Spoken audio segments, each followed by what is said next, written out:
I played Minecraft every single day. My name is Kenta, I'm 24. I live in a tiny studio apartment on the outskirts of Tokyo, and I can't remember the last time I stepped outside. In the real world, I'm a nobody. Not the cool kind of nobody, the real kind. The kind people forget exists. School was invisible. Work was 4 companies in 3 years, always the first one cut, because nobody fought to keep me. Girls never saw me.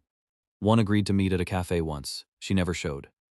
I sat there 2 hours, drank 3 coffees, and walked home. Never tried again. Minecraft became everything. 6 months straight, no breaks, energy drinks by the liter, instant noodles one-handed, sleep 4 hours in my clothes, wake up, play again. My apartment is a graveyard of empty cans and styrofoam cups. Mom calls once a week. Everything's fine, Mom, busy at work. I haven't had a job in 3 months. And then my heart stops. I'm building a castle tower. Just finished the flag on top. I want to step out onto the roof to watch the sunset. Minecraft sunsets are beautiful, pixelated pink, simple, honest. Something tightens in my chest, not pain, just pressure, like someone placed a heavy book on my ribs. My hand slips off the mouse. I try to call for help, but who would hear me? Eyes go dark. I slump onto the desk, and the last thing I see is that sunset on screen, pink and square and perfect. How beautiful, I think. And I die. I open my eyes. Sky, blue, but wrong. Too flat, no gradients, no subtle shifts. Clouds drift overhead, white, blocky, with sharp edges like cut paper. The sun hangs in the corner, a yellow square. Not a circle? I sit up. My body is mine. Same hands, same skin, same faded t-shirt, same jeans, same sneakers, but everything feels fixed. The permanent backache from sitting, gone. The heaviness in my skull from chronic sleep deprivation, gone. The shortness of breath, gone. I feel like I did at 15, maybe better. Like someone opened me up, replaced every broken part, and put me back together. The world around me is not fixed. The world around me is Minecraft. I'm standing on a Skyblock platform, 10 by 10 blocks of dirt and grass. I recognize the size instantly. It's the classic start. Below the platform, nothing. Infinite void, dropping into forever. Around me, empty sky in every direction, with tiny islands floating in the distance, like petals on a pond. My feet in sneakers stand on a square grass block. I feel it give slightly under my weight, real, physical, like actual ground. Wind touches my face, warm, June-like, but the clouds it pushes are cubic. The sun warms my skin, but the sun is a square, 2 worlds layered on top of each other. Tactile, like mine. Visual, like the game. I spot a chest near the center of the platform. Wooden, yellow-brown texture, black metal latch, and at the far edge, one tree. Square trunk, cubic crown of dark green leaves. I kneel in front of the chest. My hands tremble, not from fear, from something else. Something close to awe. I lift the lid. The sound. That sound. The chest opening creak I've heard 10,000 times through speakers. Now happens in real air, in real space. 2 items inside. A bucket of water. A bucket of lava. Both full, both heavy. Both real, cold metal handles. Water sloshing blue. Lava glowing orange-red and warm through the iron walls. Any Skyblock veteran knows what this means. Water plus lava equals cobblestone. Infinite cobblestone if you set them up right. Stone becomes tools. Walls, furnaces, bridges, civilization. Everything starts from these 2 buckets. Everything. I stand up and look out at the horizon.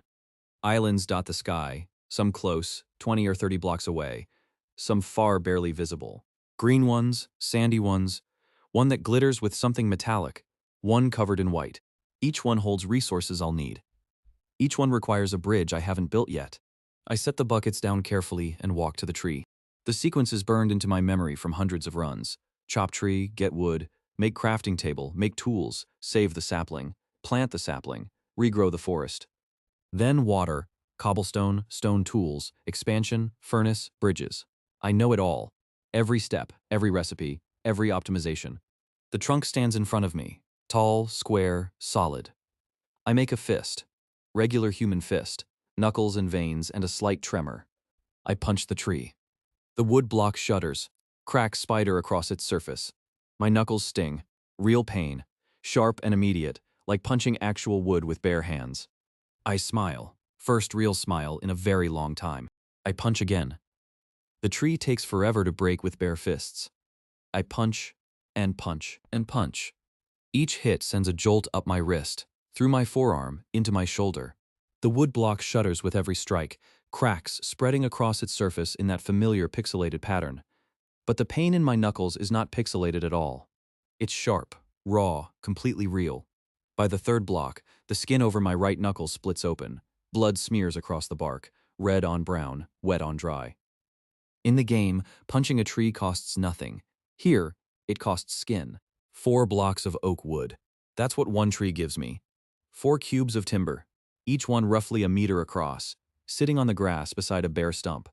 The leaves above rustle without their trunk and begin to decay, dissolving block by block into nothing, dropping small items as they vanish. 2 sticks fall to the ground.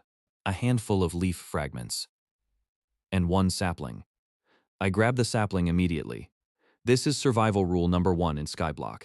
Never lose the sapling. The tree is gone. But if I plant this back in the dirt, it'll grow into a new tree. And that tree will drop another sapling, and the cycle continues. Lose the sapling, lose the cycle, lose everything. I kneel down and push the sapling into the dirt where the stump was. It sinks in easily, roots gripping the soil. A tiny sprout, barely knee-high, dark green against the light green grass.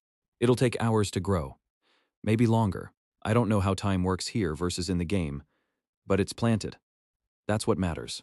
Now wood. I have 4 blocks of raw oak. Each block converts into 4 planks. That's basic Minecraft math. 1 log equals 4 planks.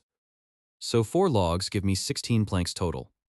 But first I need a crafting table. And a crafting table costs 4 planks. 16 minus 4 equals 12 planks to work with. I place 4 planks in a square on the ground, 2 by 2. And they snap together with a sound I've heard 10,000 times. A click, a wooden thud, a sense of something locking into place. But now the sound comes from the air itself, not from speakers. The crafting table materializes in front of me, a wooden cube with a grid pattern on top and tools carved into its sides. I place it on the grass near the center of the platform. 12 planks left. I need to be smart about this. I lay my hands on the crafting grid. The interface isn't a screen, it's physical. I place planks into the grid slots, and they arrange themselves into patterns I know by heart. 2 planks stacked vertically become 4 sticks. Sticks plus planks become tools. The math runs through my head automatically. Pickaxe. 3 planks across the top. 2 sticks down the middle. Cost, 3 planks, 2 sticks. Axe. 2 planks on top. 1 plank to the side. 2 sticks down. Cost, 3 planks. 2 sticks. Sword. 2 planks stacked, 1 stick below. Cost, 2 planks, 1 stick. Shovel. 1 plank on top. 2 sticks down. Cost, 1 plank, 2 sticks. Total cost, 9 planks and 7 sticks. I convert 2 planks into 4 sticks. Then 2 more into 4 sticks. 8 sticks total, 7 needed, 1 spare. That eats 4 planks just for sticks. So 12 planks minus 4 for sticks equals 8. Minus 9 for the tools themselves. That's 1 plank short. I sit back on my heels, stare at the grid. Recalculate. 4 logs make 16 planks. 4 for the crafting table, 12 remaining. 2 planks become 4 sticks. 2 more planks become 4 more sticks. 8 sticks total, 7 needed. 8 remaining planks minus the tool plank costs. Pickaxe 3, axe 3, sword 2, shovel 1, that's 9. 8 planks plus the 9 plank cost, I'm over by 1. Wait, I'm double counting. Let me slow down. 16 planks total 4, go to the crafting table. 12 remain. I need 7 sticks, which takes 4 planks. 2 planks equals 4 sticks, but I need 7, so 4 planks equals 8 sticks, 1 extra. 12 minus 4 equals 8 planks left. Tools cost, pickaxe 3, axe 3, sword 2, shovel 1. That's 9. 8 is less than 9, 1 plank short. I stare at the crafting table. First real decision in this world, and it's already a trade-off. I can make 3 tools, not 4. Which one do I skip? The shovel costs the least 1 plank, but I need it to dig dirt. The sword costs 2, but without a weapon, the first hostile mob kills me. The pickaxe is non-negotiable. No pickaxe means no stone means no progress. The axe makes chopping trees twice as fast. Skip the shovel. I can dig dirt with my hands if I have to. It'll hurt, but everything here hurts. I craft the pickaxe, the axe, and the sword. 3 wooden tools materialize on the grid, one after another. Light, fragile, definitely temporary, but real. I grip the pickaxe handle. Smooth wood, slightly warm, fits my palm like it was made for me. The axe has a blocky blade that still looks sharp enough to cut. The sword is short, more like a machete, with a flat pixelated edge. 3 planks left over. I store them beside the crafting table. Inventory check, 3 planks, 1 crafting table, 1 wooden pickaxe, 1 wooden axe, 1 wooden sword. 2 full buckets, water and lava, still in the chest. 1 sapling, planted, growing slowly. I walk to the edge of the platform. 10 blocks to the north, 10 blocks to the east. I pace it out. Then I look down at the ground and think about something I noticed earlier. When the tree roots came out, the hole went deeper than 1 block. The platform isn't flat, it has thickness. I grip the wooden pickaxe and dig at the edge. The top layer is grass, soft, easy to break. Below it, dirt. Below that, more dirt. Below that, more dirt. 4 layers total before my pickaxe hits nothing, just open void beneath. I pull back from the edge fast, heart hammering. 4 blocks deep. The platform is 4 blocks thick. That's not much, but it's not nothing either. 16 planks worth of dirt, if I ever need to dig it out. Though digging out my own floor seems like a terrible idea. Still, I file it away. Under my feet, there's material. A reserve. Just in case. The sun moves across the square sky. I eat nothing. There's nothing to eat. I drink nothing. Wait. The water bucket. I walk to the chest, pull out the water bucket. Full, sloshing, cold. I tilt it carefully and pour a tiny amount onto the grass. Water splashes out, forms a small puddle, starts flowing toward the edge of the platform. I grab the bucket, still full. I pour again, still full, pour again, still full, infinite. The bucket never empties. I test the lava bucket the same way. Pour a drop, watch it glow orange on the ground. Grab the bucket back, still full. Both buckets are infinite, water and lava, unlimited supply. In my head a diagram forms.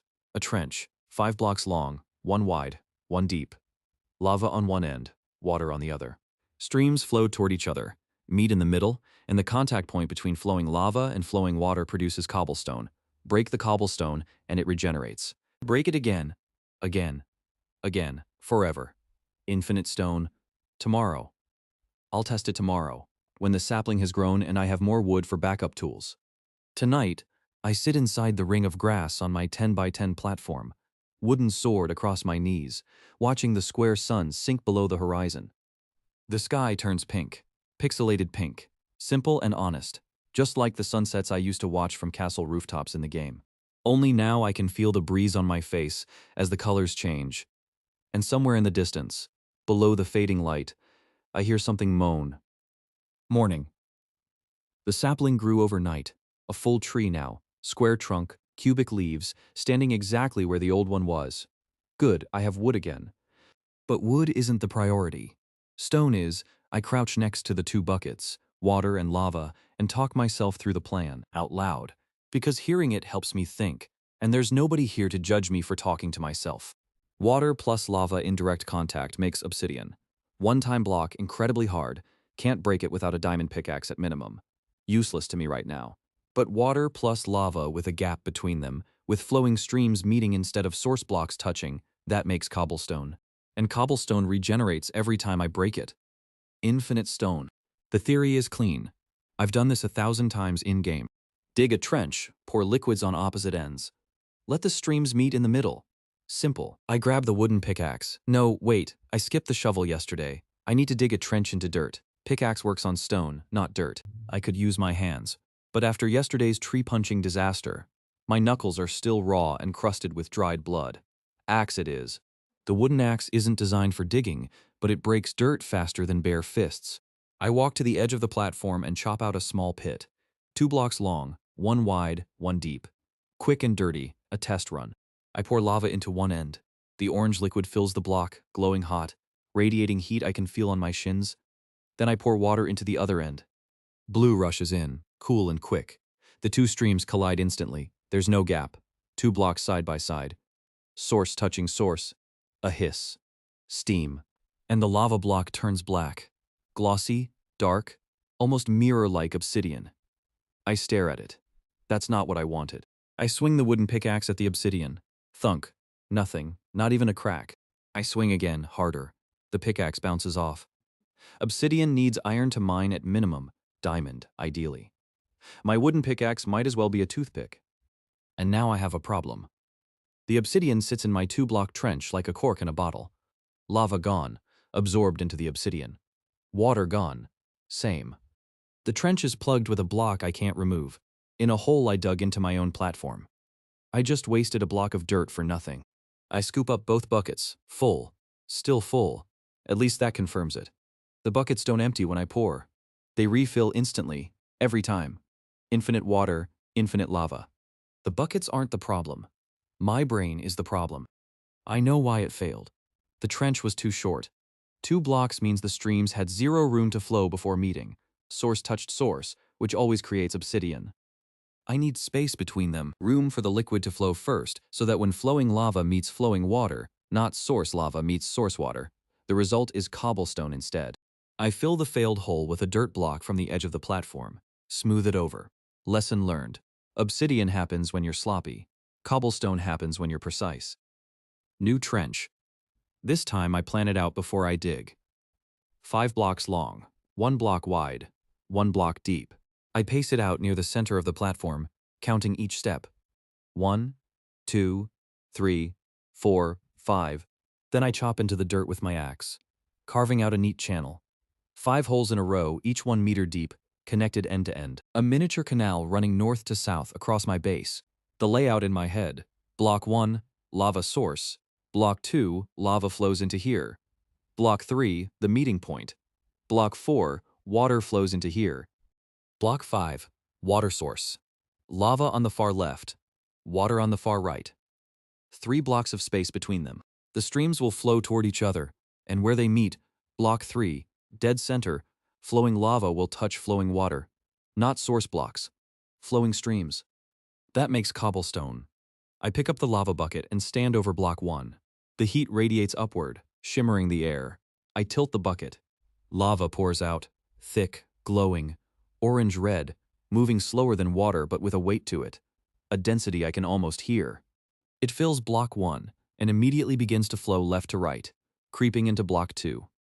A tongue of molten rock, inching forward, hissing faintly. I circle to the other end. Block 5. Water bucket. I pour. Blue rushes in, fast, eager, the opposite of lava's lazy crawl. It fills block 5 and surges into block 4, splashing against the dirt walls, pushing toward the center. Both streams crawl toward block 3. I hold my breath. The lava reaches the edge of block 3 from the left, a flowing stream, not a source, just a thin sheet of molten orange. The water reaches block 3 from the right, also flowing a thin blue current. They touch. A sound. Not a hiss this time, more like a crack. Like ice forming on a lake, sudden and sharp. Steam erupts from the center of the trench, a white plume that I feel on my face, warm and wet. And in block 3, where 2 streams just collided, there's a new block. Gray, solid, rough textured with tiny pixel grains. Cobblestone. I drop to my knees next to the trench. The cobblestone sits there, snug between the 2 flowing streams, solid as if it's been there forever. I pull out the wooden pickaxe, position it over the block, and swing. Crack, crack, crack, crack. The cobblestone shatters into a smaller cube that pops into my hand. Gray, heavy for its size, rough like sandpaper. Real stone. And the second it's gone, the streams flow back into the empty space. Lava from the left, water from the right. They collide again, and crack, new cobblestone. Block 3 fills up again. Solid, gray, waiting. I break it. It regenerates. Break it, regenerates. Break it, regenerates. I sit back on my heels and laugh. Actually laugh. A real sound from a real throat, echoing off nothing because there's nobody here to hear it. But I don't care. Infinite stone, I say. Infinite stone. This is the foundation. Everything in Skyblock builds, from cobblestone tools, furnaces, walls, bridges, defenses, and I just created a source that never runs out. As long as the lava keeps flowing from block 1 and the water keeps flowing from block 5, I can mine block 3 forever. The buckets are free to go. The source blocks are permanent now. Sitting in the trench, doing their job without me holding anything. I check the buckets, both full. I put them back in the chest. They're my insurance, my portability. If I ever need a second generator somewhere else, I have them. An hour passes. I settle into a rhythm. Swing, crack, grab. Swing, crack, grab. Each cobblestone takes about 4 seconds with the wooden pickaxe. 15 per minute. By the time I stop and count, I have 26 blocks of cobblestone stacked in a neat pile next to the crafting table. First upgrade. Stone pickaxe.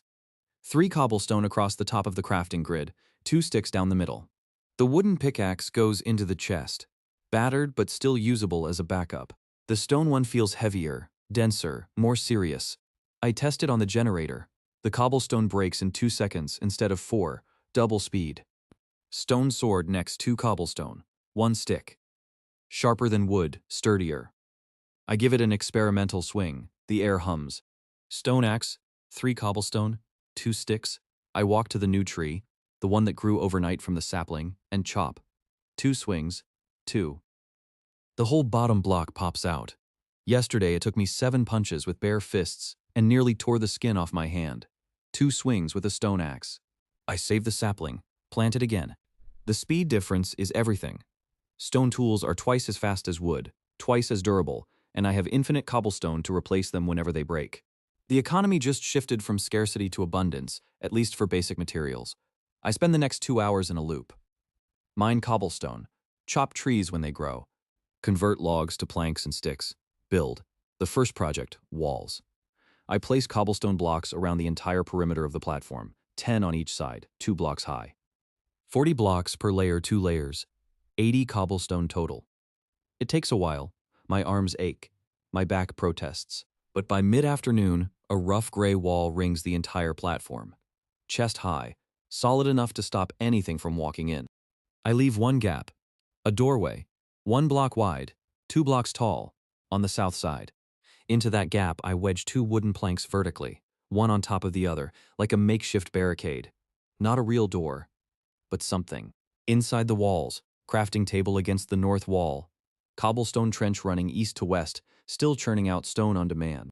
The tree sapling in the northeast corner, freshly planted, already sprouting. A small depression in the ground near the chest, not a room, just a hollow I dug earlier. Inventory storage. I count everything, out loud, because numbers in your head are easy to lose, but numbers spoken are real.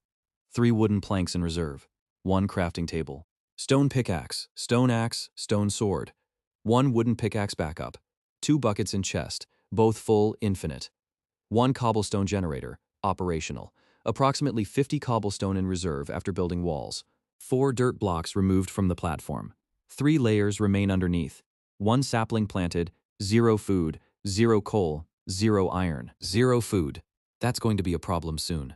My stomach already feels hollow, and I've been working all day. Water I can drink from the bucket. I tested it earlier. It's drinkable, tastes clean, the bucket stays full. But food means leaving this platform. Food means bridges. Bridges mean islands. Islands mean risk. Tomorrow, the sun drops. Orange light bleeds across the square sky, and the temperature falls. I sit with my back against the north wall, stone sword across my knees, watching the doorway. The wooden planks I jammed into the gap look flimsy. They are flimsy. Darkness comes fast. 1 minute the sky is purple-pink, the next it's black, dotted with square white stars. And with the darkness comes sound, groaning. Low, wet, dragging, the unmistakable moan of a zombie, somewhere below the platform. Maybe on a ledge or floating island I can't see. Then, a rattle. Bones clicking together. Skeleton. Then a soft hiss that makes the hair on my arm stand up. Because I know that sound. Every Minecraft player knows that sound, and it means a creeper is nearby, silent and green and ready to explode. I grip the sword tighter. The wall holds. The door planks hold. Nothing comes through. The sounds circle the platform like wolves around a campfire, close, interested, but blocked. I don't sleep. I sit there all night, sword in hand, listening to the monsters walk circles around my walls, and I wait for the sun. An arrow flies through the gap between the wall and the door planks and hits the crafting table 6 inches from my face. I flinch so hard I drop the sword. The arrow vibrates in the wood, shaft still humming. I press flat against the wall, heart slamming, and another arrow punches through the same gap. This one goes wide, clatters off the cobblestone behind me, and lands on the grass. Skeleton, Somewhere outside, in the dark, a skeleton with a bow is shooting through the 1-inch crack between my door planks and the wall frame. I can hear its bones clicking as it repositions for a better angle. A third arrow comes through. This one clips my sleeve, doesn't break skin, but I feel the wind of it pass my arm. Close. Way too close. I grab a cobblestone block from the pile and shove it into the gap above the door. Then another. I seal the crack completely. No light, no arrows, no line of sight. The skeleton fires again. The arrow thuds into the cobblestone from outside. Harmless. I sit in total darkness, breathing hard and listen to the night. Groaning from the east side. Zombies, at least 2. Bumping against the wall repeatedly, like drunks trying to find a door. The rattle of the skeleton circling to the north, looking for another gap. A spider chittering somewhere above on the wall. Can spiders climb walls here? In the game they can. I grip the sword and stare upward at nothing. No sleep. Not tonight. The hours crawl. I sit with my back against the wall, sword across my knees, flinching at every sound. The zombies groan. The skeleton circles. Something hisses once, creeper, and I tense up, waiting for the explosion, but it never comes. The walls must be too high for it to see me, and creepers only detonate when they spot a player. Then light. Gray at first, then gold, seeping through the cracks in my sealed doorway. Dawn. The groaning outside stops. I hear a sizzle, flesh burning in sunlight, and then silence. I pull the cobblestone blocks out of the doorway and step outside. The platform is empty. No mobs. But they left gifts. 2 bones on the ground near the east wall. A zombie dropped them, or a skeleton that burned too slow. 1 piece of rotten flesh near the south corner, gray-green and foul-smelling. 1 arrow stuck in the outer wall, which I pull out and keep. 2 bones, 1 rotten flesh, 1 arrow. My first loot from the night cycle, and I didn't even fight for it. I put everything in the chest. Bones are important in Minecraft. Bones convert to bone meal. Bone meal accelerates plant growth. The rotten flesh is technically edible but causes food poisoning. The arrow is useless without a bow. Now I look at the walls with fresh eyes, and I don't like what I see. The gap the skeleton shot through was predictable. I built the walls 2 blocks high with a 1-block doorway, and the planks I jammed in as a door left cracks. Any mob with a ranged attack can exploit those cracks. And the walls themselves are only 1 block thick. If a creeper got close enough and detonated, it would punch right through. Fix list. Thicker walls, taller walls, real door. I spend the morning at the generator. Swing, crack, grab, swing, crack, grab. The rhythm is meditative now. I don't even think about it. Just mine cobblestone on autopilot while my brain plans the upgrades. First, walls go from 2 blocks high to 3. That's an extra 40 blocks around the perimeter, 10 per side. Then I double the thickness on all 4 walls, adding a second layer of cobblestone behind the first. Another 80 blocks. Total upgrade cost, 120 cobblestone. At my current mining speed with the stone pickaxe, about 1 block every 2 seconds. That's 4 minutes of pure mining, plus placement time, maybe 30 minutes total. I do it. By noon, the walls are 3 blocks tall and 2 blocks thick. Solid gray cobblestone on every side. No gaps, no cracks. Nothing is shooting through these. Second, the door. Wooden planks wedged into a hole are not a door. A real Minecraft door is 6 planks, 2 columns of 3 crafted on the grid. I check my plank supply. 7 planks after yesterday's tree. 6 for the door, 1 left over. I craft it. The door fits into the 1x2 opening perfectly. It swings on invisible hinges. Game logic, no screws or pins needed, and clicks shut with a solid sound. I open it, close it, open it. Tight seal. No gaps. A skeleton would have to break through the door itself to get a shot, and wooden doors have decent durability. Third, expansion. My platform is 10 by 10.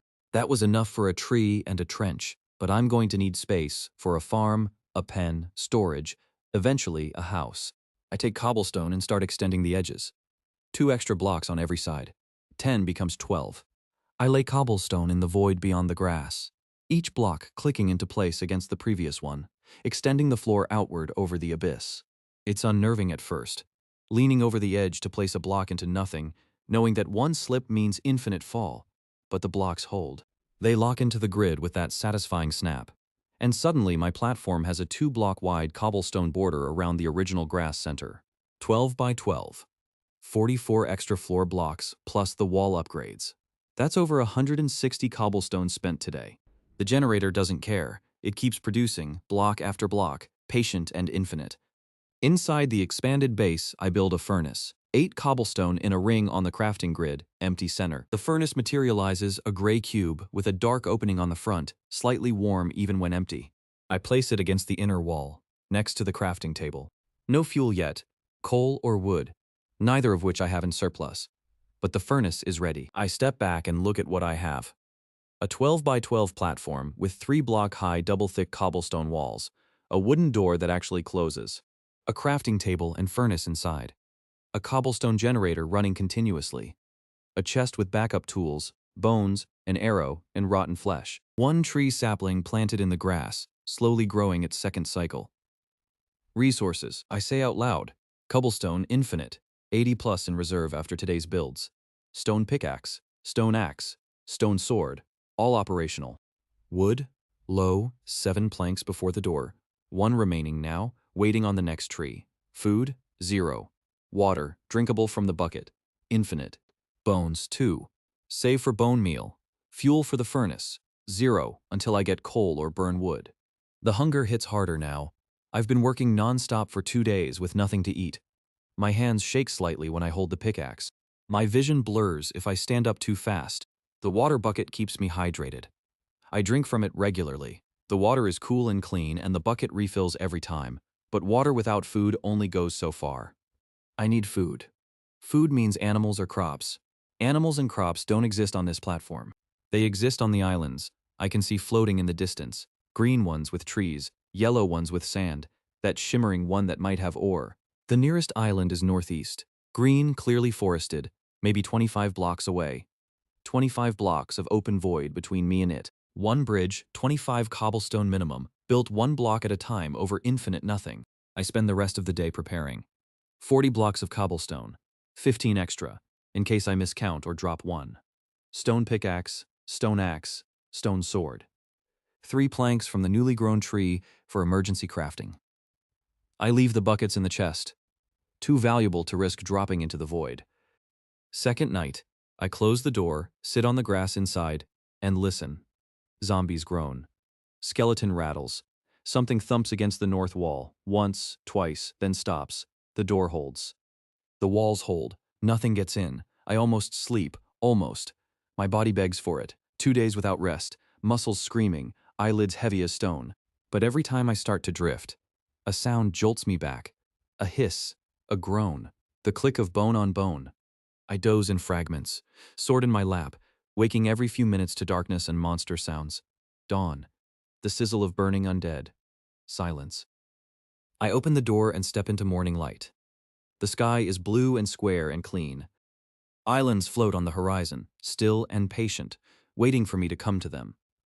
I pick up 40 blocks of cobblestone, stone tools on my belt, 3 planks in my pocket. The nearest green island hangs in the air 25 blocks to the northeast, its trees dark against the bright sky. Time to build a bridge. The first block goes down easy. I crouch at the edge of the platform, lean forward, and place a cobblestone into the void. It clicks into the grid, hanging in the air like it's glued to nothing. I step onto it, solid. My weight doesn't make it wobble. The block just floats there, connected to the platform by shared edges, held up by whatever physics engine runs this world. Second block. I crouch again, lean past the edge, place it, step forward. Third block, fourth. The platform shrinks behind me. The void opens below, not darkness, just emptiness, pale blue fading to nothing, depth without a bottom. Fifth block, sixth, seventh. The bridge is a single block wide, 1 meter of cobblestone between me and infinity on both sides. I keep my eyes forward, fixed on the green island ahead, but my peripheral vision catches the drop, and my stomach flips. 8th block. I lean forward to place the 9th, and my foot slips. My heel catches the edge of the cobblestone. For 1 sickening half-second, I'm tilting backward, arms spinning, the void pulling at me like a mouth. I throw myself forward, slam my chest onto the bridge, and grab the edge with both hands. My legs dangle over nothing. My fingers dig into the rough cobblestone surface, nails bending, palms scraping raw. I pull myself up, lay flat on the bridge, face pressed against stone, breathing in gasps. Blood oozes from my right palm where the cobblestone tore the skin. My heart pounds so hard I can hear it in my skull. Don't look down, don't look down, don't look down. I look down. Nothing. Empty air for what might be 1,000 blocks. Maybe infinite. If I'd fallen, I'd still be falling right now. I close my eyes, count to 10, open them, stand up, keep building. Block 9, 10, 11. Each placement is mechanical. Crouch, lean, place, step. I don't think about the height anymore, I think about the island. The green gets closer with every block. I can see individual trees now, leaves rustling in wind that doesn't exist. 20, 21, 22, 23, 24. My feet hit grass. Real grass, soft and springy. On a platform maybe 15 by 15 blocks. I made it. I collapse onto the ground and lay there for a full minute, face in the dirt, hands throbbing, legs shaking. Then I roll over and look at what I've found. 5 trees, oak by the bark texture. Same species as my original tree, but 5 of them, clustered in a small forest. Tall grass covers most of the ground between them, swaying in the breeze. Flowers red, yellow, blue dot the edges. And in the center, standing on a patch of open grass between 2 oaks, a cow. Brown and white. Blocky, square-headed, with rectangular legs and flat black eyes. But alive. I can see it breathing. Its sides expand and contract. Its tail flicks at nothing. It turns its head toward me, chews something invisible, and goes back to staring at the grass. I look at the cow looks at me. I haven't eaten in 3 days. I pull out the stone sword. In the game, killing a cow is nothing. Click, it flashes red. Poof, drops meat and leather. 2 seconds. No emotion. No consequence. Here, the cow stands 5 meters away, breathing, alive, looking at me with flat, stupid eyes that don't understand what's about to happen. My hand shakes. Not from hunger, from something else. Something I didn't expect to feel about a pixelated animal in a blocky world. But the hunger is real. My stomach cramps. My vision swims when I move too fast. 3 days without food, working hard, building walls, mining stone. My body is shutting down. I walk up to the cow. It doesn't run. It just stands there, chewing. One swing. The stone sword connects with the side of its neck. Hard, fast, precise. The cow makes a sound, a low, short bellow, more surprise than pain, and collapses. It hits the grass, twitches once, and dissolves into items. 3 blocks of raw beef, pink and cold. 2 pieces of leather, brown and stiff. I stand over the drops with the sword in my hand, and blood that isn't mine on the blade. My throat is tight. Sorry, I say, to a cow, in a video game world, while starving. I pick up the beef and the leather and put them in my inventory. The rest of the island takes an hour to strip. I chop 3 of the 5 trees. 15 blocks of oak wood, saving 2 trees and their saplings for future growth. 3 saplings saved from the felled trees, pocketed for planting back on the base. I punch the tall grass and get lucky. Wheat seeds pop out. 4 of them, small and golden, useless without farmland and water, but I save them. 3 apples fall from the oak leaves, red, shiny, each one the size of my fist. I eat 1 apple immediately. The taste hits me so hard my knees buckle. Sweet, crisp, cold. Real food. My jaw aches from chewing because I've been clenching it for 3 days straight. I eat the 2nd apple standing up, save the 3rd. Then I dig. I pull out the stone pickaxe and break through the grass layer on the far side of the island, digging into the dirt beneath. 1 block down, dirt. 2 blocks, dirt. 3 blocks, something dark. I scrape away the last layer of soil, and there it is. 1 block of coal ore, black veins running through gray stone, sitting in the island's foundation like a buried treasure. I mine it. The block cracks apart and drops a lump of coal. Black, dustite, leaving smudges on my fingers. 1 piece. Enough to smelt 8 items in a furnace. Coal. First fuel source that isn't wood. Wood I need for planks. Planks I need for tools and builds. Coal is dedicated fuel. Burns longer, burns hotter, and I don't have to choose between building materials and cooking dinner. I pocket the coal and head back to the bridge. The walk back is easier. The fear is still there, 1 block wide, void on both sides, but my body knows the bridge holds. My feet find the center of each block without looking. 24 blocks of cobblestone straight line, back to the platform. 3 minutes instead of 30. Home. The word surprises me, but it's accurate. The cobblestone walls, the wooden door, the furnace and crafting table. This is home now. I put the coal in the furnace and the raw beef on top. The furnace lights, orange glow from the front opening, heat radiating outward, the coal crackling inside. The beef sizzles. The smell fills the entire platform, and it's the most incredible thing I've experienced in this world so far. Rich, fatty, warm, the smell of cooking meat, real cooking meat, after 3 days of nothing. 3 minutes later, the beef is done. I pull it out, hot, brown, steaming, the size of a small steak. I sit down with my back against the wall, the cooked beef in both hands, and take the first bite. The taste breaks something inside me. Not in a bad way, in a necessary way. Hot food, protein, salt, juice running down my chin, warmth spreading through my chest, energy flooding back into my arms and legs like electricity. I eat the entire piece in under a minute, barely chewing, practically inhaling it, and when it's gone, I sit there with greasy fingers and wet eyes and a full stomach for the first time since I died in Tokyo. I'm crying.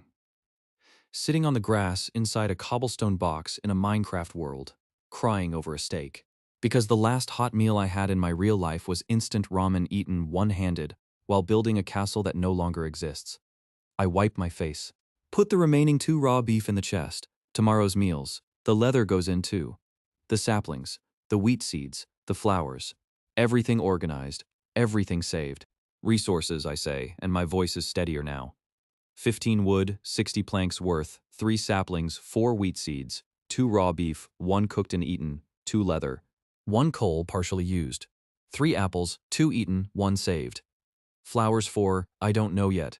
The furnace works. The bridge to Island 1 is operational. 24 blocks, 1 wide. 1 block wide. That detail will matter later, though I don't know it yet. I stand on the wall's edge and look out at the horizon. The green island behind me, stripped but still alive, 2 trees left for regrowth. And beyond it, 3 more islands visible in the distance. One is gray-brown, rocky, angular, no trees, no green. Stone and maybe ore. That's where iron lives, if this world follows Skyblock rules. One is dark green, dense, taller trees than anything I've seen, jungle possibly. Different wood, different drops, different everything.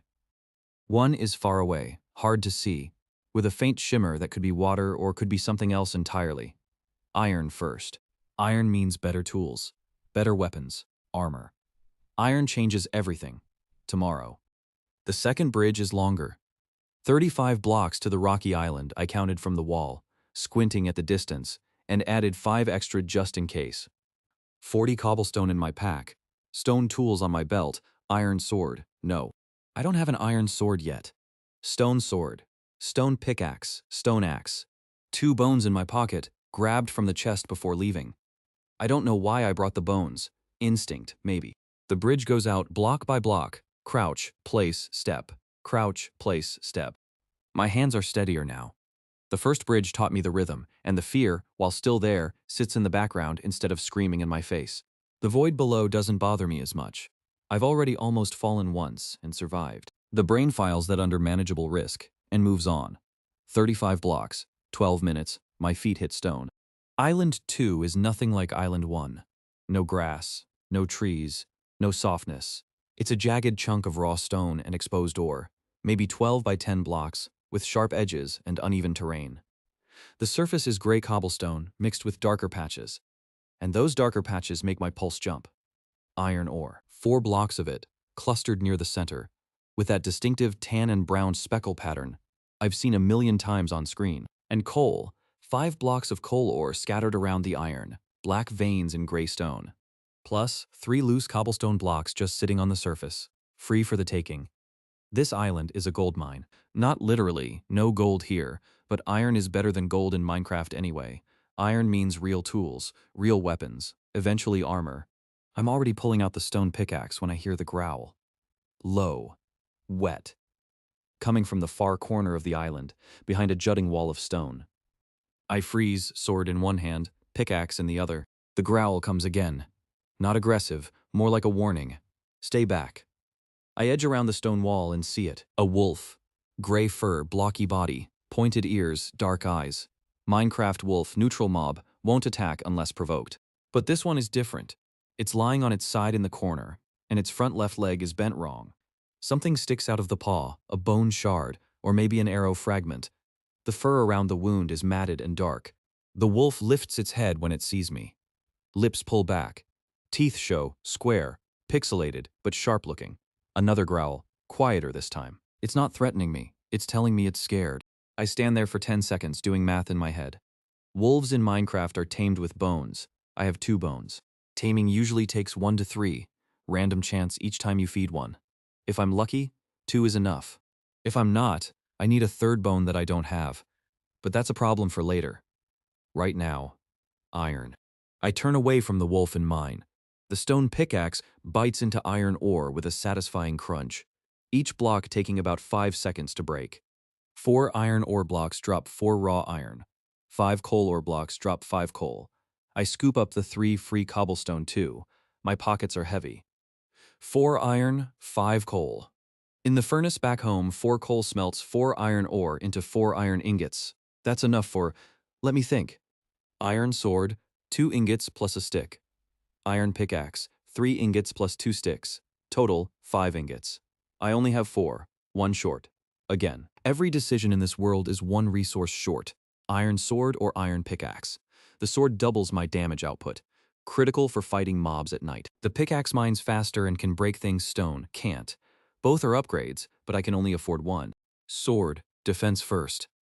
I can't mine anything if I'm dead, and nights are getting harder to ignore. The stone pickaxe still works for everything I need right now. I pocket the ore and turn back to the wolf. It hasn't moved, still lying in the corner, leg bent, watching me with those dark, flat eyes. I crouch down slowly, no sudden movements, and pull a bone from my pocket. White, smooth, about 20 centimeters long. I hold it out. The wolf sniffs. Its nose twitches, actual movement, actual breath, warm air on my fingers. Then it lunges forward and snatches the bone from my hand, crunches it between its jaws, swallows. No hearts, no collar, not tamed. 1 bone wasn't enough. I pull out the 2nd bone. Last one. The wolf watches me, ears forward now, less afraid. I hold it out. The wolf takes it gentler this time, almost polite. Crunches, swallows, nothing. No hearts, no collar, 2 bones, and the wolf just looks at me, licking its chops, waiting for more. I need a 3rd bone. I don't have one. I stare at the wolf. The wolf stares at me. Its injured leg twitches. I'll come back, I say.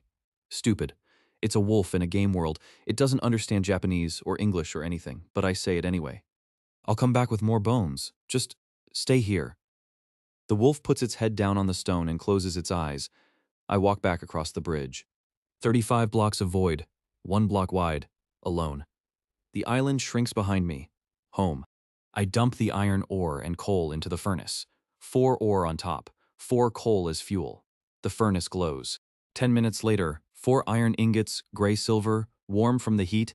I line them up on the crafting table. 2 ingots, 1 stick, iron sword. The blade materializes on the grid longer than the stone sword, slightly curved, with a metallic sheen that catches the furnace light. I pick it up. Heavier than stone, better balanced. The edge looks sharp enough to cut air. 2 ingots left. Not enough for a pickaxe. Into the chest they go now. The bone problem. Bones come from skeletons. Skeletons spawn at night. I need 1 more bone to try taming the wolf again, which means I need to kill a skeleton tonight. I eat a piece of cooked beef, second to last, and sharpen the iron sword against a cobblestone block. Probably does nothing, but it feels right. Then I sit by the door and wait for dark. Sunset, stars. The familiar symphony of undead sounds starts up.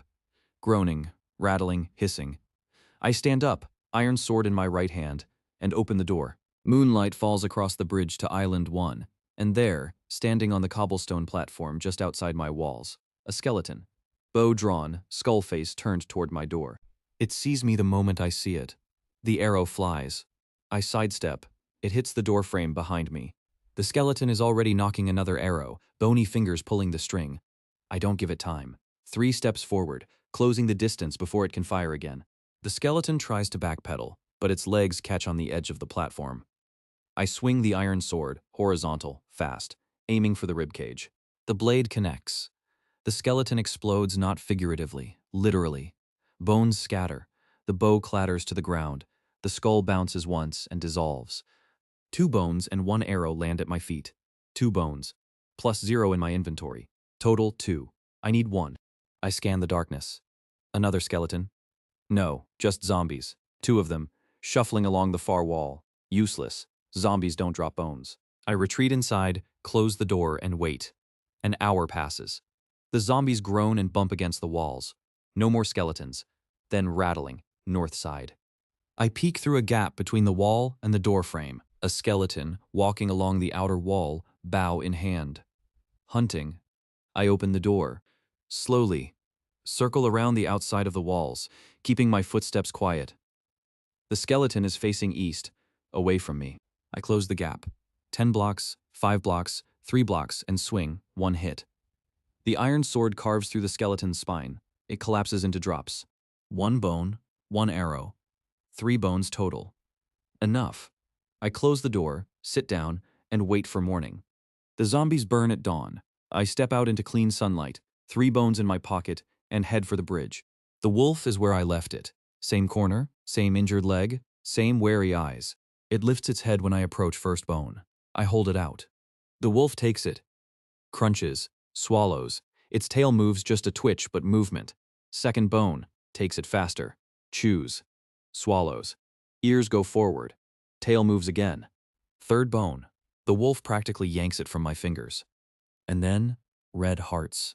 Pixel hearts, floating up from the wolf's body like tiny balloons, rising into the air and popping one by one. The wolf stands up, bad leg and all, and a collar appears around its neck. Red leather, snug, with a tiny square buckle. It materialized from nothing. The same way crafted items appear on the grid. The wolf, my wolf, looks up at me and wags its tail. Full wag, side to side, fast. Its eyes are different now, not wary, loyal, Shiro. I say. The word comes out without thinking. White. Ironic for a gray wolf, but the name fits. Don't ask me why. Shiro tries to follow me to the bridge and stops dead at the first block. 1 block wide. He looks at it. Looks at the void on both sides. Looks at me. And sits down. Whines. I try pulling gently on the collar. Shiro digs his paws into the stone and whines louder. His whole body shakes. The 1 block bridge is too narrow. He can see the drop on both sides, and he's not going. I look at the bridge. 35 blocks long, 1 block wide. Then I look at my cobblestone supply. I have about 30 blocks on me. The math is obvious and annoying. I need to double the bridge width. Place a second row of cobblestone alongside the first. All 35 blocks. That's 35 extra cobblestone. I have 35 short. I go back to the island. Mine 5 more cobblestone from the surface, and start widening the bridge. Block by block, crouching on the existing bridge and placing cobblestone to the side. 35 blocks. 20 minutes. 2 blocks wide now. Shiro steps onto it cautiously. 1 paw, then 2, then all 4. He's low to the ground, tail between his legs, but he's moving. I walk ahead slowly. He follows, pressed against my leg, trembling. We make it. 20 minutes of slow walking, but we make it. Shiro steps onto the home platform, sniffs the air, sniffs the furnace, sniffs the chest, and lies down next to the furnace. The warm glow hits his fur, and he curls up, nose under tail, and closes his eyes. I sit down next to him, put my hand on his side. Feel him breathe. Real breath, real ribs expanding under real fur. 5 days ago, I was alone on a 10 by 10 platform with a tree and 2 buckets. Now I'm on a 12 by 12 base with cobblestone walls, a furnace, a door, an iron sword, a cobblestone generator, cooked beef in the chest, and a wolf sleeping by the fire. I eat the last piece of beef. Share a strip with Shiro. He wolfs it down without opening his eyes.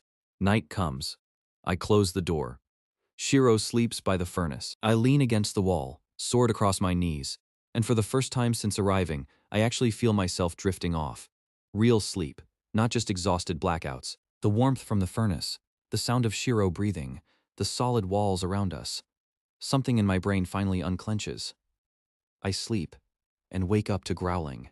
Shiro is on his feet, hackles raised, facing the ceiling. Not the door, the ceiling. He's growling at the sky. I grab the sword and open the door, step outside, look up. The sky is dark, full of square stars, and something moves across them, a silhouette, black against black, visible only because it blocks the stars as it passes. Huge. Wingspan wider than my entire platform. It crosses the sky in 3 seconds and vanishes beyond the horizon. heading west. Too big for a bat, too big for a phantom, too big for anything I know in Minecraft. Shiro stops growling. He looks at me. I look at him. What was that? I whisper. Shiro has no answer. He goes back inside and lies down by the furnace. I stand outside for a long time, staring at the empty sky where the shape was, and I don't sleep again until dawn. Morning. The sky is clean and blue and square. Shiro sits by the door, ears flat, watching the horizon. He's been tense since last night. Whatever flew over us left an impression. Every few minutes he turns his head sharply, tracking something I can't see or hear. I tell myself it was a phantom. Phantoms spawn after 3 nights without sleep in Minecraft. Large, blue-gray, bat-like mobs that dive-bomb you from the sky. I've slept poorly, sure, but I've slept. Maybe the rules here are different. Maybe it was just a big bat. I don't believe myself, but I move on. Worrying about something I can't identify or fight is a waste of calories I don't have. Next target, the island with water. I spotted it during the first bridge expedition, a greenish platform with something shimmering on its surface. Shimmer means liquid, liquid means water. Water means farms, and farms mean I stop worrying about food. I also need sugarcane. Sugarcane makes paper. Paper makes books, and books are the foundation of enchanting. The system that turns ordinary tools into extraordinary ones. That's endgame thinking, but endgame starts with a single piece of paper. This time the bridge goes out 2 blocks wide from the start. Shiro is coming with me, and I'm not widening another bridge after the fact. 80 cobblestone, 40 blocks long, 2 wide. I spent the morning at the generator, stockpiling. The rhythm is automatic now. Swing, crack, grab, stack. 400 blocks in reserve before I even start building. Shiro watches me work from inside the walls, head on paws, tail occasionally thumping when I look at him. His injured leg is better. He's putting weight on it now, limping less.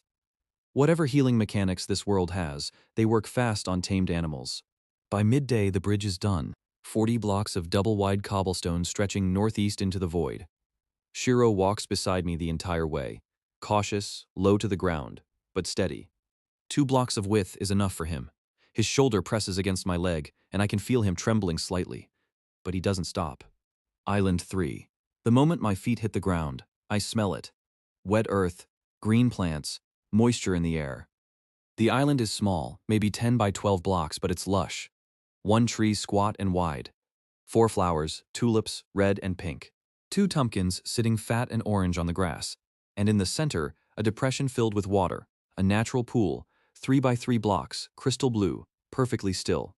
6 stalks of sugarcane grow along the pool's edge, tall green rods swaying slightly, rooted in the mud where water meets dirt.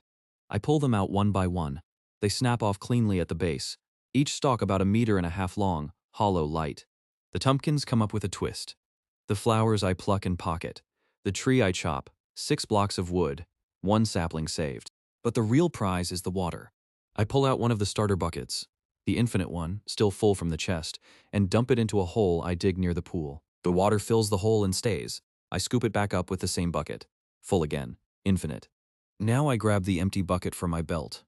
A regular bucket I crafted from iron scraps 2 days ago. I dip it into the natural pool. It fills up. Cold, clear, real water. I dump it out. Dip again. Fills again. The pool is a natural infinite source. In Minecraft, any 2x2 or larger body of water regenerates itself when you scoop from it. The pool is 3x3. It'll never run dry. This means I can carry water home in a regular bucket and build irrigation. The infinite starter buckets stay in the generator. This new water goes to the farm. Shiro drinks from the pool, lapping noisily, getting his muzzle wet. His tail wags for the first time since the bridge. I fill the regular bucket, gather everything, and head home. The farm takes the rest of the afternoon. First, expansion. I extend the platform 4 blocks to the east, laying cobblestone into the void. 16 new floor blocks, connecting to the existing 12 by 12 base. The platform is irregular now, L-shaped, but functional. Second, irrigation. I dig a channel in the new section, 4 blocks long, 1 block wide, 1 block deep. I pour the water from the regular bucket into one end. It flows down the channel, slow, blue, shimmering, and fills all 4 blocks. Farmland within 4 blocks of water stays hydrated in Minecraft. This channel waters an area of roughly 8 by 4 blocks, plenty. Third, crops.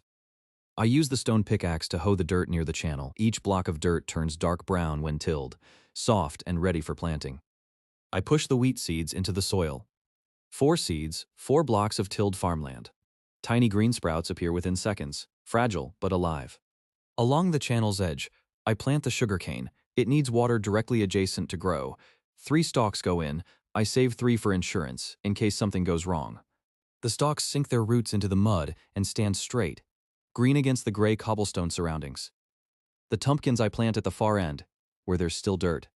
They'll spread sideways as they grow, eventually producing more pumpkins on adjacent blocks. Slow but self-sustaining. I stand back and look at the farm, water flowing in a neat channel, wheat sprouting in rows, sugarcane along the edge, pumpkins at the end. All of it, ugly, rough, improvised, but working. Growing, producing food that will feed me without requiring another dangerous bridge expedition. While the crops grow, I craft. Sugarcane becomes paper on the grid. 3 stalks in a row produce 3 sheets. I repeat with the remaining 3 stalks. 6 sheets of paper, white and clean. I take 3 sheets and 1 piece of leather from the chest and combine them into a book. The book materializes, small, brown-covered, with blank pages, useless for now. But when I build an enchanting table someday, books become the most valuable item in the game. 5 sheets of paper and 1 book go into the chest. Next project, a real house. Not a cobblestone box with a door, an actual shelter with a roof, organized storage, and room to work. I already have the walls, the 3-block-high cobblestone perimeter. Inside, I rearrange everything. Crafting table against the north wall. Furnace beside it. The chest, a proper one now, crafted from 8 planks, with a hinged lid that opens and closes, goes against the east wall. The cobblestone generator stays where it is, running perpetually in its trench. The roof is the new addition, 20 planks of oak, laid flat across the top of the walls, overlapping edge to edge. It's not watertight. There are gaps between the planks where sky peeks through, but it's a ceiling, a lid on my box. When it rains, if it rains here, I'll need to fix it. For now, it keeps the illusion of indoors solid. Shiro gets the spot by the furnace. He's claimed it since day 1, and I'm not fighting him for it. I lay a piece of leather on the ground as a makeshift bed for him. He sniffs it, circles twice, and drops down with a heavy sigh. I sit on the grass, real grass, the original platform surface, still green under the cobblestone additions, and do inventory. 10 days in, platform expanded to 12 by 12, plus a 4 by 4 farm extension. 3-block walls, double thickness, wooden door, plank roof, crafting table, furnace, chest, cobblestone generator, infinite, farm, wheat, sugarcane, pumpkins, all growing. 5 paper, 1 book, 2 leather in storage. Iron sword, stone pickaxe, stone axe. Shiro, healthy, loyal, scared of bridges. Bridges to 2 islands, both operational. Food, 1 cooked beef, 2 apples. Pumpkin harvest in 3 to 4 days. 10 days ago, this platform was dirt and air. Now it's a home. I eat the last apple and share the last beef with Shiro. Tomorrow I'll have pumpkin and wheat bread. The farm will sustain us. The crisis phase is over. Survival is no longer day to day. Now it's about growth. Night falls. I close the door. Light the furnace with a piece of coal just for the warmth and the glow. Shiro curls up on his leather pad. I lean against the wall, sword in my lap, listening to the familiar groaning and rattling outside. And then I hear something else. Not a groan. Not a rattle. Not a hiss. A sound from above, rhythmic, fast, like fabric snapping in the wind. Wings. Big wings. Not bat wings. Bats have a fluttery, erratic sound. This is steady, powerful, deliberate, something large flying with purpose. I press my eye to the gap between 2 wall blocks and look up. A shape crosses the moonlit sky. Blue. Bright blue against the black. Moving fast, heading southeast. It's smaller than last night's shadow. Much smaller. Bird-sized. Actual bird-shaped, with a long tail and spread wings that catch the moonlight. A bird. A real bird in a Minecraft sky. It's gone in 2 seconds, swallowed by the darkness beyond the islands. Shiro lifts his head, ears forward, but doesn't growl. Whatever this is, it doesn't scare him the way last night's thing did. A bird. Not a threat. Maybe an opportunity. I watch the empty sky for another hour, but it doesn't come back. Eventually, I close my eyes and sleep, with Shiro breathing warm against my ankle and the wheat growing silently in the dark outside. The bird came from the southeast. I watched it fly that direction last night. And this morning, I stand on the east wall and look that way. Past Island 1, past the bridge, past the empty sky beyond there. Far out, maybe 60 blocks from my platform. A dark mass of green hangs in the void. Dense foliage, tall shapes. A canopy so thick I can't see the surface beneath it. Jungle. 60 blocks is the longest bridge I'd need to build. 120 cobblestone for a 2-wide path. 3 hours of mining plus construction time, plus the walk. A full day's expedition. Minimum. But I don't need to bridge the whole distance from home. Island 1 sits between here and there, roughly 20 blocks closer to the jungle. I already have a bridge to Island 1. If I build from there, the new bridge is only about 45 blocks. 90 cobblestone instead of 120. Island 1 becomes a relay point. I spend the morning mining. Shiro lies by the furnace, watching me work the generator. Swing, crack, grab. By noon, I have 110 cobblestone, enough for the bridge plus emergency reserves. We leave after lunch. Tumpkin roasted in the furnace. My first crop harvest, 3 days after planting. The taste is bland, slightly sweet, but it's food I grew myself. Shiro gets a piece. He chews it skeptically and swallows without enthusiasm. The walk to Island 1 takes 10 minutes across the double-wide bridge. Shiro trots beside me, more confident now. He's crossed this bridge 3 times, and his legs have stopped shaking. On Island 1, I check the trees. 2 are regrowing from the saplings I planted. Good. This island is becoming a sustainable wood source. I start the new bridge from the southeast edge of Island 1. 45 blocks, 2 wide. Crouch, place, step. Crouch, place, step. Shiro follows close, pressed against my right leg. Halfway across, he whines. This is the longest stretch of open void he's walked, but he doesn't stop. 45 blocks, 30 minutes. We step onto jungle. The island is bigger than any I've visited, maybe 20 by 20 blocks, covered entirely in vegetation. And the trees are enormous. Jungle wood, thick trunks, 3 or 4 blocks wide at the base, rising 10 blocks into the air before exploding into massive canopies of green. Vines hang from every branch, thick as my arm, dangling to the ground like ropes. The air smells different here, humid, earthy, alive. I start cataloging 3 melon blocks, sitting in the grass between 2 trees. Green-striped, heavy, full of seeds. Cocoa pods growing directly on the tree trunks, brown and oval. 8 that I can see. Vines everywhere. I pull them off the trunks and coil them up, useful for leads and leashes later, and the wood. 20 blocks of jungle lumber from 2 trees alone. The trunks are so thick that each tree gives 8 to 10 blocks, versus 4 from a regular oak. I save the saplings. Jungle saplings are different. Smaller leaves, faster growth in humid conditions. Worth keeping. Then I hear them. Chirping. High. Musical. Coming from the canopy above. I look up and see 3 shapes perched on the highest branches. 1 blue, 1 green, 1 red. Parrots. Minecraft parrots. With their flat-beaked faces and spread tail feathers, sitting in a row like judges on a bench. The blue one tilts its head and looks directly at me. In Minecraft, parrots are tamed with seeds. I reach into my pocket and pull out the wheat seeds. 4 of them, saved from Island 1, golden and small. I've been carrying them for days, waiting for farmland. But this is a better investment. I approach the blue parrot's tree slowly. Shiro hangs back. He's sniffing a melon and not paying attention. I hold a seed between my thumb and forefinger, arm extended upward. Here, I say softly. Come on. The blue parrot drops from the branch. It doesn't fly to my hand.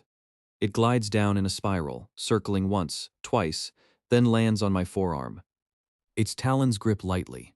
It weighs almost nothing. Bright blue feathers, a yellow beak, black bead eyes that study me with alarming intensity. It pecks the seed from my fingers, swallows, tilts its head. I offer another seed. It takes it, swallows. Red hearts bloom above the parrot's head, tiny, pixelated, floating upward and popping like soap bubbles. The parrot fluffs its feathers, shakes once, and hops from my arm to my shoulder. Then from my shoulder to my head. It sits there, talons gripping my hair, and lets out a sharp, triumphant squawk. A-O, I say. Blue. Same logic as Shiro. Name the animal after what it looks like. Simple, functional, impossible to forget. A-O responds by repeating A-O back to me in my exact voice. Pitch, perfect mimicry. I flinch. Hearing my own voice come out of a bird on my head is deeply unsettling for about 2 seconds, and then it's just funny. Can you say anything else? Anything else, Ao says in my voice. I laugh. Ao laughs too. A perfect copy of my laugh, slightly delayed, slightly louder. It's like having an echo with a personality. Shiro finally notices. He looks up from the melon, sees the blue bird on my head and goes rigid, ears flat, lips back. A low, continuous growl that starts in his chest and builds. Ao looks down at Shiro and makes a sound I've never heard before. A perfect imitation of Shiro's growl, high-pitched and mocking. Shiro barks. Ao barks, same bark, same pitch, same rhythm, but coming from a bird. Shiro barks louder. Ao barks louder. Shiro lunges toward the tree where I'm standing, and Ao flaps up from my head, circles once, and lands again, digging talons into my scalp. Stop, I say, both of you. Shiro sits, Ao says both of you in my voice. This is going to be a problem. I gather the remaining loot, cocoa beans, melons, vines, wood, and start the walk home. It's a 2-day journey, 45 blocks to Island 1, overnight there, then 40 blocks back to base. I build a quick 3x3 cobblestone shelter on Island 1 for the night, with Shiro inside and Ao perched on top, and sleep for 4 hours with the door sealed shut. The walk home the next morning is where I discover Ao's real value. Halfway across the bridge from Island 1 to base, Ao takes off. No command, no prompt, just lifts off my head and flies north. I stop walking and watch. Shiro watches too, tail low, probably hoping the bird doesn't come back. Ao is fast, much faster in the air than I am on foot. He shrinks to a blue dot against the sky, circles something I can't see, and comes back. 3 minutes round trip, he lands on my head and chirps. Quick, excited, loud. Then he takes off again, flies south this time. Circles, returns, different chirp. Slower, calmer, almost bored. I test it again when we get home. I point toward the northeast, a direction I haven't explored yet. Go, I say. Go look. Ao stares at me. I point again. Go that way. He takes off, flies northeast, shrinking to a dot, disappearing beyond the edge of my vision. 15 minutes pass. I start worrying. Did he fly too far? Is there a range limit then? A blue flash on the horizon. Ao rockets back, lands on my head, and explodes with noise. Loud, frantic chirping, mixed with my own voice repeating fragments. Go, look, that way, and something else. A sound I don't recognize. A hissing, crackling sound that Ao must have picked up wherever he went. Excited chirping means something interesting. Calm chirping means nothing. Ao is a living drone, a scout. He can cover distances in minutes that take me hours on foot, and he reports back with emotional data, not words, but tone. Urgency or calm, interesting or empty. This changes the exploration game completely. Instead of building bridges blind, I can send Ao ahead to check if an island is worth the trip. Instead of guessing what's out there, I have aerial reconnaissance. I test 2 more directions. West, Ao comes back calm, bored, preening his feathers. South, Ao comes back moderately interested, making soft clicking sounds. I mark the results mentally. Northeast is the priority, whatever he found there. Home.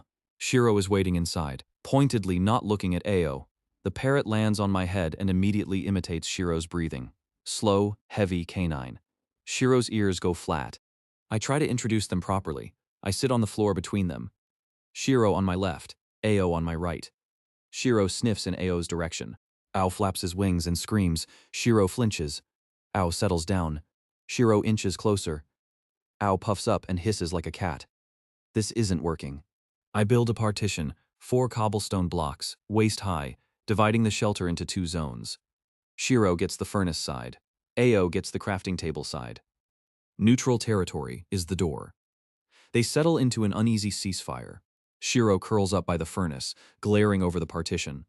Ao perches on the crafting table, glaring back. Then Ao does something that makes me choke. Sit, he says. My voice, my exact intonation, the command I use for Shiro. Shiro sits. Automatically, reflexively, before his brain catches up. His butt hits the ground, his back straightens, and he stares at the bird with an expression of pure betrayal. Ao bobs his head. Sit, he repeats. Shiro realizes what happened. He stands up, growls, spins in a circle, and lies down facing the wall, refusing to look at either of us. I'm laughing. Full, uncontrolled, belly-deep laughter, the kind that makes your eyes water and your ribs hurt. I haven't laughed like this in years. maybe ever. Sitting on the grass floor of a cobblestone box in a Minecraft void, laughing at a parrot bullying a wolf, with tears running down my face. AO laughs with me, my laugh, doubled, echoing off the walls. Shiro huffs and buries his nose deeper into his tail. Night falls. I close the door. AO goes quiet. Parrots sleep when it's dark. Shiro softens once the bird shuts up, and his breathing evens out. I sit against the wall, iron sword in my lap, watching the moonlight through the cracks. Then AO moves, not sleep-shifting. He lifts off the crafting table silently. I wouldn't have noticed if I hadn't been staring right at him. He squeezes through the gap between the door and the frame, a space I didn't think was big enough for a bird, and vanishes outside. I hear wings. Then nothing. I open the door and look. Empty sky, no blue dot. AO is gone. I wait. 10 minutes. 20. 30. Shiro wakes up, looks at me standing in the doorway, and goes back to sleep. 40 minutes. An hour. Then wings. Fast. Coming from the west. AO shoots out of the darkness like a blue arrow and slams into my chest. He's agitated, feathers puffed, making sounds I haven't heard before. Not chirps, not mimicry, but a rapid clicking mixed with high-pitched whistles. Alarm sounds. He hops from my chest to my shoulder, to my head, still clicking. And as he settles, I notice something in his talons. A small piece of paper, crumpled and glowing faintly. Not white, pale green, luminescent, pulsing with a soft light that makes AO's blue feathers look teal. I take it from him carefully. The paper is warm. The glow comes from within, not reflected. The material itself emits light. On the surface, there are marks, not letters I recognize. Angular symbols, sharp and geometric, like the characters on a Minecraft enchanting table. Alien, beautiful, completely unreadable. AO brought me a message from somewhere to the west, from something or someone I haven't found yet. I put the glowing paper in the chest, close the lid, and watch the faint green light leak through the seams. "Where did you get this?" I ask. AO says nothing. For once, the parrot is silent. The glowing paper sits in the chest, pulsing faintly through the wood like a heartbeat. I open the lid and look at it again. Pale green light, angular symbols, warm to the touch. The characters look like the enchanting table alphabet from Minecraft. The standard galactic alphabet, technically borrowed from Commander Keen. Meaningless to me in-game. Meaningless to me now. But someone wrote them. Something wrote them. And AO found it to the west. I close the chest. The glow leaks through the seams, casting thin green lines across the floor. Shiro avoids that side of the room. Time to map the world. I carry AO outside and stand on top of the east wall. From here I can see 4 directions of open sky and distant islands. Some I've visited: the green forest, the rocky ore island, the water island, the jungle. Others are new, shapes on the horizon I haven't reached yet. North, I say, and point. AO follows my finger, tilts his head, and takes off. Blue dot shrinking against the sky. 5 minutes. 10. He returns loud, excited, flapping in circles around my head before landing. His chirps are rapid and varied, mixed with sounds I don't recognize. Clicks, hums, something almost like speech. Whatever he found up north, it thrilled him. South, AO launches again. Shorter trip, 3 minutes. He comes back moderately excited, chirping in a pattern that includes a sound I do recognize. A low, bleating sound. Sheep. AO is imitating sheep. West. He hesitates. I point again. He goes slowly, reluctantly, banking wide before heading in the right direction. Gone for 12 minutes. Returns agitated. Feathers puffed, making the same alarm clicks from last night. The west makes him nervous. That's where the glowing paper came from. East. Quick flight. Returns calm, almost bored. Preens his feathers on my head. Whatever's east, it didn't impress him. 4 directions, 4 readings. I rank them by priority. South first. Sheep means wool. Wool means a bed. A bed means I can sleep through the night, instead of sitting awake with a sword. Every night without sleep costs me energy, focus, health. The bed is the single biggest quality of life upgrade available to me right now. East second. AO was bored, which probably means a small or resource-poor island. But even boring islands might have sand or clay, materials I can't get anywhere else. West third. The glowing island. Important, clearly. Mysterious, definitely. But AO's nervousness tells me it might be dangerous, and I'm not going in without better gear. North last. Whatever excited AO up there, structures, maybe a village, maybe something bigger, it's far away and can wait until I'm fully equipped. South it is, sheep, I load up. 40 cobblestone for the bridge. Stone tools, iron sword, 2 pieces of cooked pumpkin. Shiro comes with me. He's useful as an early warning system, and he needs the exercise. Ao stays behind. The parrot has no interest in long bridge walks over open void. And frankly, I don't need him mimicking sheep sounds for 40 minutes straight. The bridge goes south. 40 blocks, too wide standard procedure. Shiro trots beside me, confident now. 3 bridges under his belt, he's a veteran. His bad leg barely shows anymore. Island 5 is pastoral. Green grass, 2 small oak trees, and 4 sheep grazing in a loose cluster. White, black, brown, gray, one of each color. They look up when we arrive, chew, and go back to eating. The island is maybe 12 by 12. Under the trees, partially hidden by roots, I notice a block that looks different from the surrounding stone. Darker, with a faint reddish tint. Ore of some kind, but not iron, not coal, not anything I immediately recognize. I make a mental note and leave it. Whatever it is, I don't have the right pickaxe for it yet. The sheep, 4 of them, and I need 3 wool to make a bed. 1 sheep drops 1 to 3 wool when killed. Shearing is better. It guarantees 1 to 3 wool without killing the animal, and the sheep regrows its fleece. But shears cost 2 iron ingots, and I have 0 iron. Kill or wait. If I kill 1 sheep, I get the wool now but lose a renewable source. If I wait until I can afford shears, I keep all 4 sheep alive and get unlimited wool over time. But wait means more nights without sleep, more exhaustion, more risk. I pull out the stone sword. Not the iron one, I'm saving that for real threats. The white sheep is closest, standing alone near the edge of the island, munching grass. This is easier than the cow. Not because I've become callous. The weight in my stomach is the same.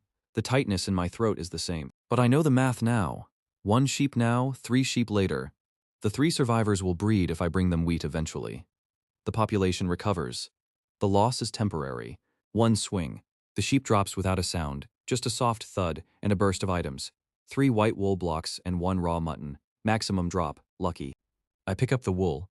Soft, warm, slightly oily. Real wool, from a real animal in an unreal world. Shiro sniffs the spot where the sheep was. The 3 remaining sheep don't seem to notice their companion is gone. They keep eating. We head back. 40 blocks over the void, Shiro pressed against my leg, the wool bundled under my arm. 20 minutes. Home. Al greets us from the roof. He's been sitting up there the whole time, watching the sky. He drops down onto my head when I walk through the door, and Shiro pointedly ignores him. The crafting table. 3 wool across the top row. 3 planks across the bottom. The items snap together, and a bed materializes, white sheets, wooden frame, a small pillow at one end. It's simple, blocky, pixelated. It's the most beautiful thing I've built so far. I place it against the east wall of the shelter, between the chest and the partition. It takes up 2 blocks of floor space. The sheets are cool to the touch. The pillow gives when I press it. Night comes. I close the door. Shiro curls up by the furnace. Ao settles on the crafting table, head under wing. I take off my shoes, the sneakers I died in, scuffed and dirty now, and lie down on the bed. The mattress is thin but real. The pillow cradles my head. I pull the sheet up to my chest and stare at the plank ceiling. Through the gaps I can see square stars. The familiar night sounds start groaning, rattling, the distant hiss of a creeper, and then I close my eyes. Sleep hits me like a wall. Not the shallow, broken dozing I've been doing, real sleep, deep and total, the kind where the world disappears and time skips forward. My muscles release. My breathing slows. The sounds of mobs fade to nothing. I open my eyes. Sunlight. Bright, warm, pouring through the doorway. The angle is wrong. It was night 3 seconds ago, and now the sun is already above the horizon. I slept through the entire night. In Minecraft, when all players sleep, the game skips to morning. I'm the only player. The night simply ended. No mobs, no groaning, no arrows through gaps, just clean morning light and birdsong, Ao chattering softly on the crafting table. I sit up. My body feels rebuilt. The chronic ache behind my eyes, gone. The tremor in my hands from sleep deprivation, gone. The heaviness in my legs, gone. 8 hours of uninterrupted sleep. The first since I arrived. Maybe the first real sleep in months, counting back to my old life. 2 weeks ago, I slept on the floor of a Tokyo apartment in 3-day-old clothes, with energy drink cans for company. Now I'm in a bed I built, in a house I built, on a platform I expanded from nothing, with a wolf by the fire and a parrot on the table. I swing my legs off the bed and stretch. Shiro is already awake, tail wagging, waiting by the door. Ao preens on the table. Morning. Then Ao speaks. Not mimicry of something I said. Not a copy of Shiro's bark or the furnace's crackle. A word, clear and quiet, in my voice. Help. I freeze mid-stretch. Ao is looking at me from the crafting table, head tilted, black bead eyes, unblinking. Help, he says again, my voice. My exact pitch, my exact tone, but softer than I would say it. Almost a whisper. I stare at him. I never said that word. Not once since arriving here. I've said stop and go and sit and Shiro and Ao and 100 other things. But I never said help. There was nobody to help me. No reason to say it. Where did you hear that, I ask. Ao tilts his head the other way, blinks once, opens his beak. Silence. He goes back to preening as if nothing happened. I stand there for a long time, looking at the parrot, listening to the morning, feeling the cold settle into my spine. Shiro nudges my hand with his nose. The sun climbs higher. The wheat outside grows another inch. I pick up the iron sword and walk to the door. There's work to do. Islands to explore. Armor to build. But the word stays with me all day, lodged somewhere behind my ribs like a splinter I can't reach. Help. I probably whispered it in my sleep. That's the explanation. People talk in their sleep. Mumble, groan, say random words. Ao heard me say help during a nightmare I don't remember, and his parrot brain filed it away. Simple, logical, completely explainable. I don't believe it. But I move on east. The boring direction, according to Ao's scouting report. I need sand. And boring deserts have sand. Sand becomes glass. Glass becomes windows, and windows mean I can see outside my shelter without opening the door. Small upgrade, big comfort. The bridge goes east, 50 blocks, 2 wide, 100 cobblestone. I've built so many bridges now that the process is automatic. Crouch, place, step. Shiro walks beside me. Ao rides on my head, quiet for once, watching the horizon. Island 6 is dead. That's the first impression. A flat slab of pale yellow stretching 12 by 15 blocks. No grass, no water, no life. Sand everywhere, fine-grained and warm, shifting slightly underfoot. 3 cacti stand in a row near the center, tall green columns covered in pixel thorns. A single dead tree, gray wood, no leaves, no saplings, leans at the far edge. Sandstone blocks form the island's foundation, tan and smooth. And in the northeast corner, half buried in sand, one block catches the light differently. I brush the sand away. Gold ore. Dark stone shot through with yellow veins. Unmistakable. One block, rare for a desert island, probably the only one here. I mine everything. 22 blocks of sand, scooped up with the shovel I finally crafted. Yes, I made a stone shovel for this trip, because digging sand with a pickaxe is misery. 3 cacti cut at the base with the axe, stacked carefully to avoid the thorns. 4 blocks of dead wood, 6 sandstone, and the gold ore, which requires an iron pickaxe. Good thing I still have the stone one. Wait, gold ore needs iron to mine. I don't have an iron pickaxe yet, only the iron sword. I stare at the gold block. Can't mine it. Don't have the tool. I mark the location mentally and move on. I'll be back. The dead wood is interesting. It's a different color from oak or jungle, almost white-gray. 4 blocks of it give me 16 planks in a new shade. Cosmetic mostly, but variety matters when you're building a life home. The furnace gets busy. Sand goes in on top, coal underneath. Each block of sand smelts into one glass block, transparent, fragile, catching the furnace light in its surface. I make 6 glass blocks from 6 sand, burning through 3 pieces of coal. The glass goes into the walls. I knock out 1 cobblestone block on each side of the shelter and replace it with glass. 4 windows, north, south, east, west. Sunlight floods in. The interior transforms from a dark cave into an actual room. I can see the farm through the east window, the bridge to Island 1 through the north, the sky through all of them. Shiro lifts his head from his spot by the furnace and blinks in the sudden brightness. For the first time, the shelter feels like a house now. Iron. I need a lot of it. Iron pickaxe, 3 ingots. Iron chestplate, 7. Iron helmet, 5. Iron leggings, 7. Iron boots, 4. Total for full armor plus a pickaxe, 26 ingots. I have 0. Island 2 gave me 4 last time, plus some coal. If the ore regenerates, and in Skyblock variants, it often does. I can raid it repeatedly. First raid back to Island 2. The bridge is already built, 2 blocks wide. Quick trip. I arrive and check the ore spots. They're back.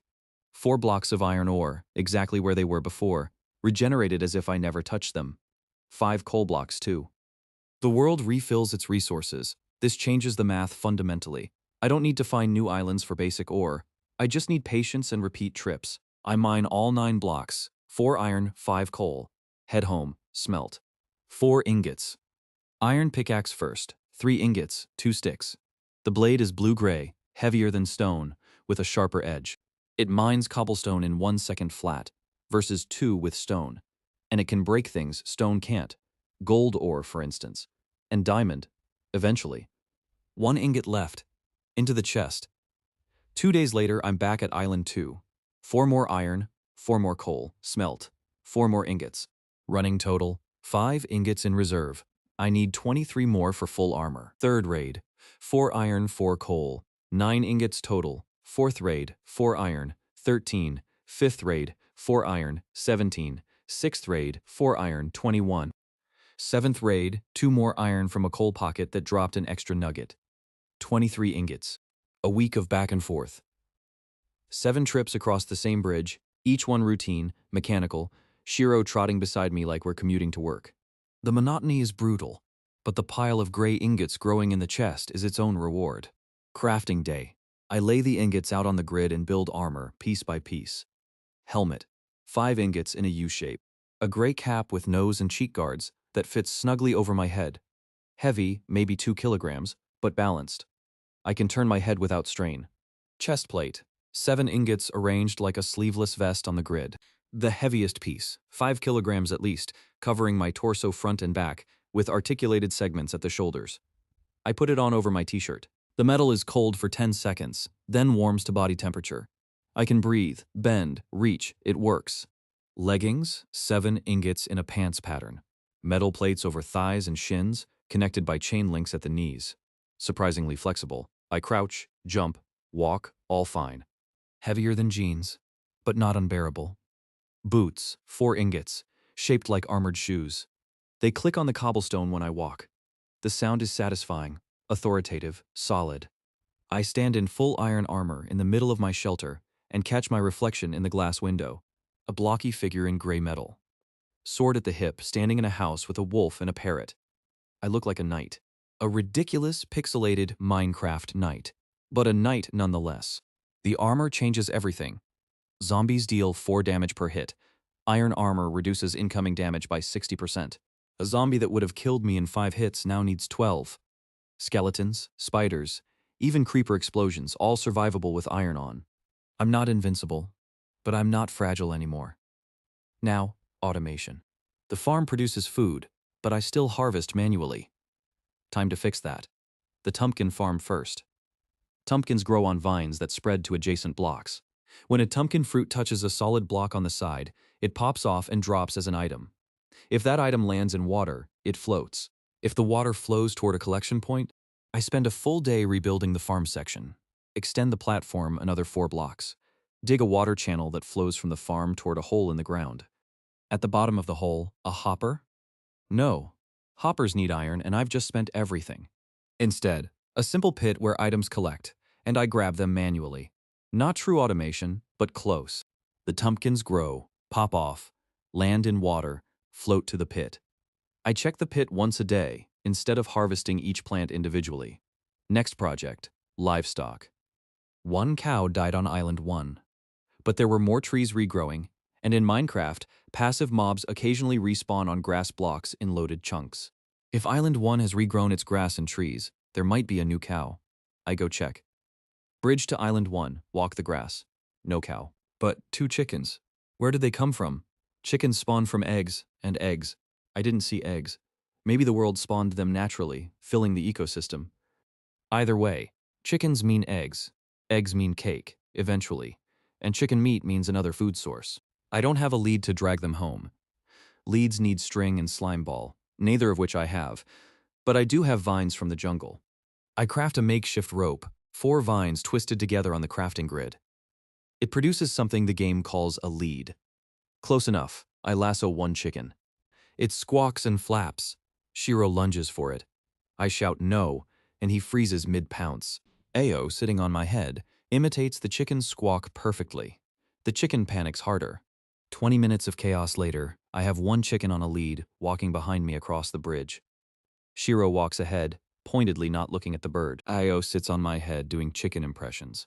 On the base, I build a pen, 4 blocks by 4 blocks, fenced with cobblestone walls 2 blocks high. The chicken goes in. It flaps around, settles, and starts pecking the grass. Within an hour, it lays an egg. I pick it up. Renewable protein, I say. 1 egg per chicken per day. Need more chickens. Need wheat for breeding. The farm grows wheat. The cycle closes. I plant more wheat seeds. I've harvested 3 batches now, each one producing seeds plus wheat. The wheat feeds the chicken lays eggs. The eggs can hatch more chickens, and the tumpkins grow independently, floating to my collection pit on autopilot. Standing on the wall at sunset, I run the full inventory. 3 weeks in. Base expanded. Main platform 12 by 12. Farm wing 4 by 8. Chicken pen 4 by 4. 6 bridges to 5 islands, plus 1 relay point. Cobblestone generator. Infinite. Iron sword. Iron pickaxe. Full iron armor. Stone tools as backup farm. Wheat. Sugarcane. Tumpkins. All producing. Livestock 1 chicken. Eggs daily. Storage. 1 gold ore unminable. 14 sand. 3 cacti. Cocoa beans. Melon seeds. 6 paper. 1 book. 1 glowing paper. Assorted flowers. Companions. Shiro. Ao. Food. Sustainable tumpkin. Wheat bread. Eggs. Apples from Island 1. Coal. 12 pieces in reserve. Iron. 0. But regenerating on Island 2 every few days. 3 weeks ago I died on the floor of a studio apartment in Tokyo. Nobody noticed. Nobody cared. I was an invisible person living an invisible life, and my heart stopped because I forgot that bodies need more than energy drinks and screen light. Now I'm standing in iron armor on a platform I built from nothing, surrounded by farms I planted, bridges I constructed, animals I tamed. I have a wolf who'd die for me, and a parrot who mocks me. I have a house with glass windows and a bed with a pillow. I have a world that, for the first time in my life, fits me exactly right. I go to bed. Close the door. Light the furnace. Shiro curls up. Ao tucks his head under his wing. I lie down, pull the sheet up, close my eyes. Sleep comes fast. And shatters. Help! My own voice. Screaming desperate, torn from a throat that isn't mine.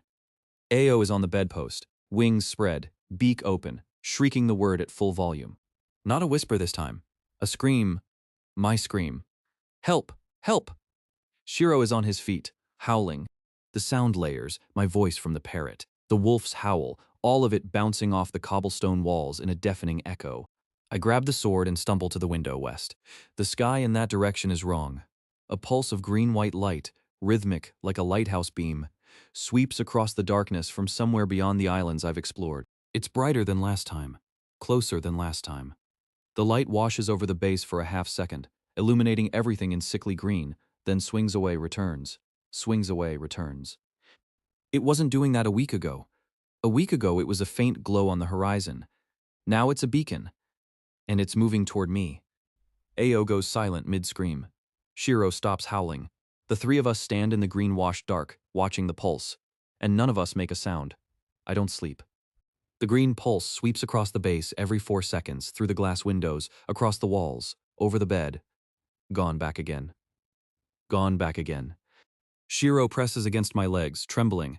Ao sits motionless on the crafting table, eyes open, silent. At dawn, the pulse fades. Sunlight replaces it. But west on the horizon, I can still see a faint glow, like embers behind a hill, barely visible in daylight, but definitely there. I put on the full iron armor. Helmet, chestplate, leggings, boots, iron sword on my hip, iron pickaxe in my belt loop, stone tools as backup. 60 cobblestone in my pack. Food. 4 cooked tumpkin. 2 bread. Water bucket. Just in case. We're going west, I say. Shiro stands up. Ao drops from the table to my head. The bridge goes west. 70 blocks. The longest I've built. 140 cobblestone for double width. I mine for 2 hours before we leave, stockpiling until my arms ache. The first 30 blocks are routine. Crouch, Place, step. Shiro trots beside me. Ao watches from my head. The sky is clear. The void below is the same pale nothing it always is. By block 40, the glow is visible. Not as a pulse now. In daylight, it's a steady shimmer, like heat haze, but green-tinted. The air feels different, warmer. My armor picks up a faint vibration, like standing near a bass speaker. Block 50. The island is visible now, a dark mass, irregular, jagged, not flat like the others. This one has height, has texture, has structures that don't look natural. Block 60. Shiro stops. He plants all 4 paws and won't move. Not the bridge fear, something else. He's staring at the island ahead, ears flat, tail tucked. A low whine comes from his throat. Come on, I say. He doesn't move. I pull gently on his collar. He resists, then gives in, padding forward with his belly low to the cobblestone. Block 70. We step onto stone. Island 7 is wrong, not wrong like different biome wrong. Wrong like this place shouldn't exist wrong. The ground is dark stone, not cobblestone, not smooth stone. Something in between, almost black, with a texture I don't recognize from any Minecraft block I've ever seen. The surface is uneven, cracked, tilted at angles that feel deliberate rather than random. The island is roughly 20 by 20 blocks, larger than most. Ore veins run through the stone in vivid streaks, red lines of redstone, pulsing faintly with their own light. Blue clusters of lapis lazuli, deep and rich, embedded in the walls of natural stone pillars, and in one corner, a single block of emerald ore, bright green, almost glowing. But the center is what stops me, an altar. 3 by 3 obsidian base, 9 blocks of glossy black stone, perfectly placed, perfectly level. On top of the obsidian, rising 2 blocks high, a column of the same dark stone as the ground, and on top of the column, a cube. 1 block, pale yellow-white, emitting the green-white pulse that's been sweeping across the sky for weeks. End stone. I recognize it immediately, the block that makes up the end dimension, the realm of the Ender Dragon, the final boss of Minecraft. It doesn't belong here. End stone exists only in the end, not in the overworld, not on Skyblock Islands. Someone put it here. Something put it here. The pulse is visible up close, a slow, rhythmic brightening and dimming, like a heartbeat. Each pulse sends a wave of green light outward, expanding in a ring that washes over the island, over me, over the bridge behind me. The light is warm on my skin. My iron armor vibrates with each pulse. Shiro won't set foot on the island. He stands on the last block of the bridge, all 4 paws locked, growling steadily. Not at me at the altar. Ao is the opposite. He lifts off my head and glides toward the altar, circling it once, twice, landing on the obsidian base. His head tilts left-right, left again. He's fascinated. I approach slowly. Next to the altar, carved into a standing stone slab, there are symbols. Angular, geometric, sharp-edged, the same characters as the glowing paper Ao brought home. The same alphabet I've seen on enchanting tables in-game. Standard Galactic. The unreadable script that Minecraft uses for its magic system. In-game, it's decorative gibberish. Here, carved into stone on an altar that pulses with end-dimension light. It feels like something more. I can't read it. I stare at the symbols for 5 minutes, trying to find patterns, trying to match them to letters, trying to decode anything. Nothing. The characters swim in my vision, angular and meaningless, but I can copy them. I craft a sign. 4 planks, 1 stick, arranged on my portable crafting grid. The sign appears, blank, wooden, ready for inscription. I hold it up next to the stone slab and carefully scratch the symbols onto the wood with the tip of my pickaxe. Each character in order, as precisely as I can manage, 12 symbols total. When I'm done, I compare my copy to the original. Close enough. Not perfect, but readable if I ever figure out what the alphabet means. The ore. I mine it quickly, keeping one eye on the altar. 8 blocks of redstone. The iron pickaxe breaks them cleanly, and each one drops 4 units of redstone dust. Red powder, glowing faintly, warm to the touch. 32 redstone dust total. That's enough for serious automation. Pistons, repeaters, comparators, the building blocks of Minecraft's mechanical systems. 6 blocks of lapis lazuli. Blue crystals that shimmer when they catch the pulse light. Lapis is the fuel for enchanting. Every enchantment costs lapis plus experience levels. I don't have an enchanting table yet, but when I build one, this stockpile will be critical. 1 emerald. I mine it carefully, almost reverently. Emeralds are the rarest ore in Minecraft. In normal gameplay, you'd use them to trade with villagers. Here, I don't know what they're for, but something this rare doesn't get thrown away. Into the pocket. I look at the altar one more time. The end stone pulses, the obsidian gleams.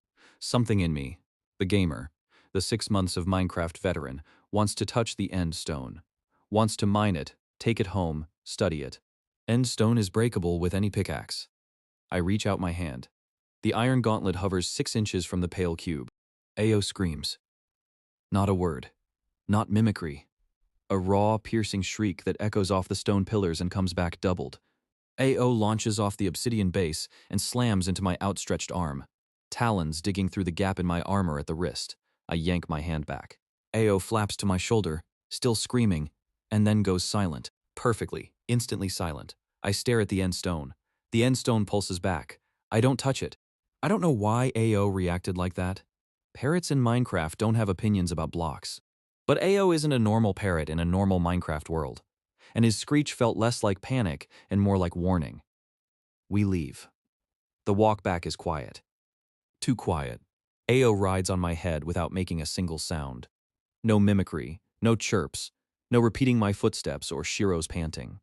He's mute. For a bird that hasn't shut up since I tamed him, the silence is louder than anything he's ever said. Shiro relaxes once we're 20 blocks from the island, his tail uncurling, his stride loosening. By block 40, he's back to normal, trotting, sniffing the air, bumping against my leg. The island shrinks behind us. The pulse fades. AO stays silent the entire walk. Through the overnight stop at Island 1, through the morning bridge to base, through the front door and into the shelter. He lands on the crafting table and tucks his head under his wing, asleep or pretending. Home. I unload. Redstone dust goes into the chest, 32 units, a fortune in automation potential. Lapis into a separate compartment. Emerald beside the gold ore.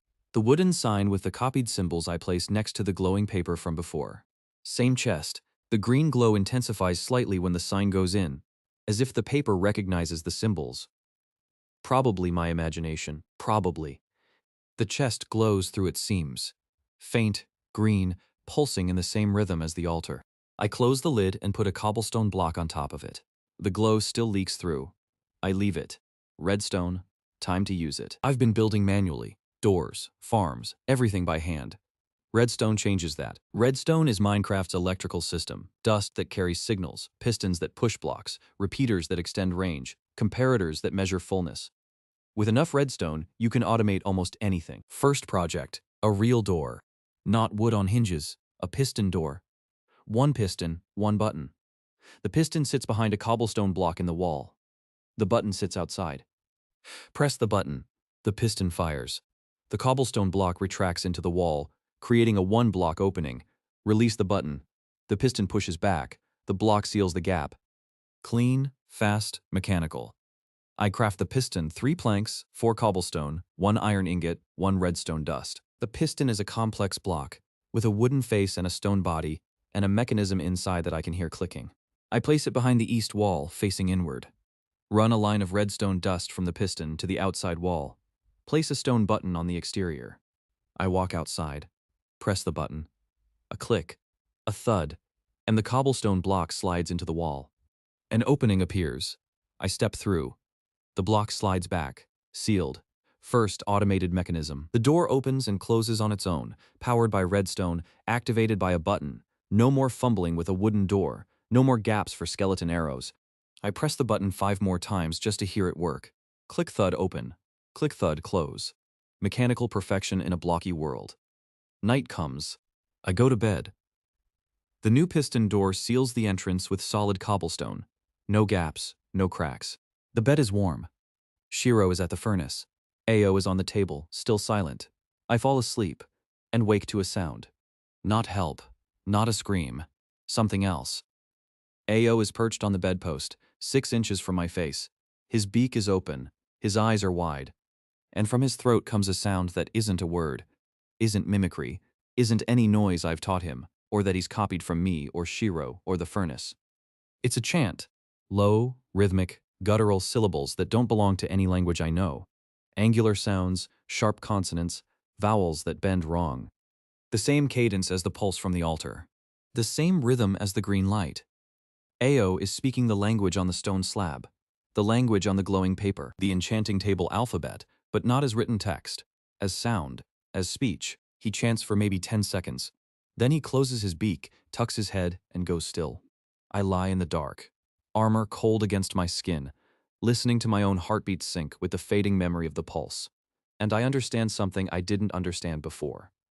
The altar isn't just a decoration. The symbols aren't just gibberish.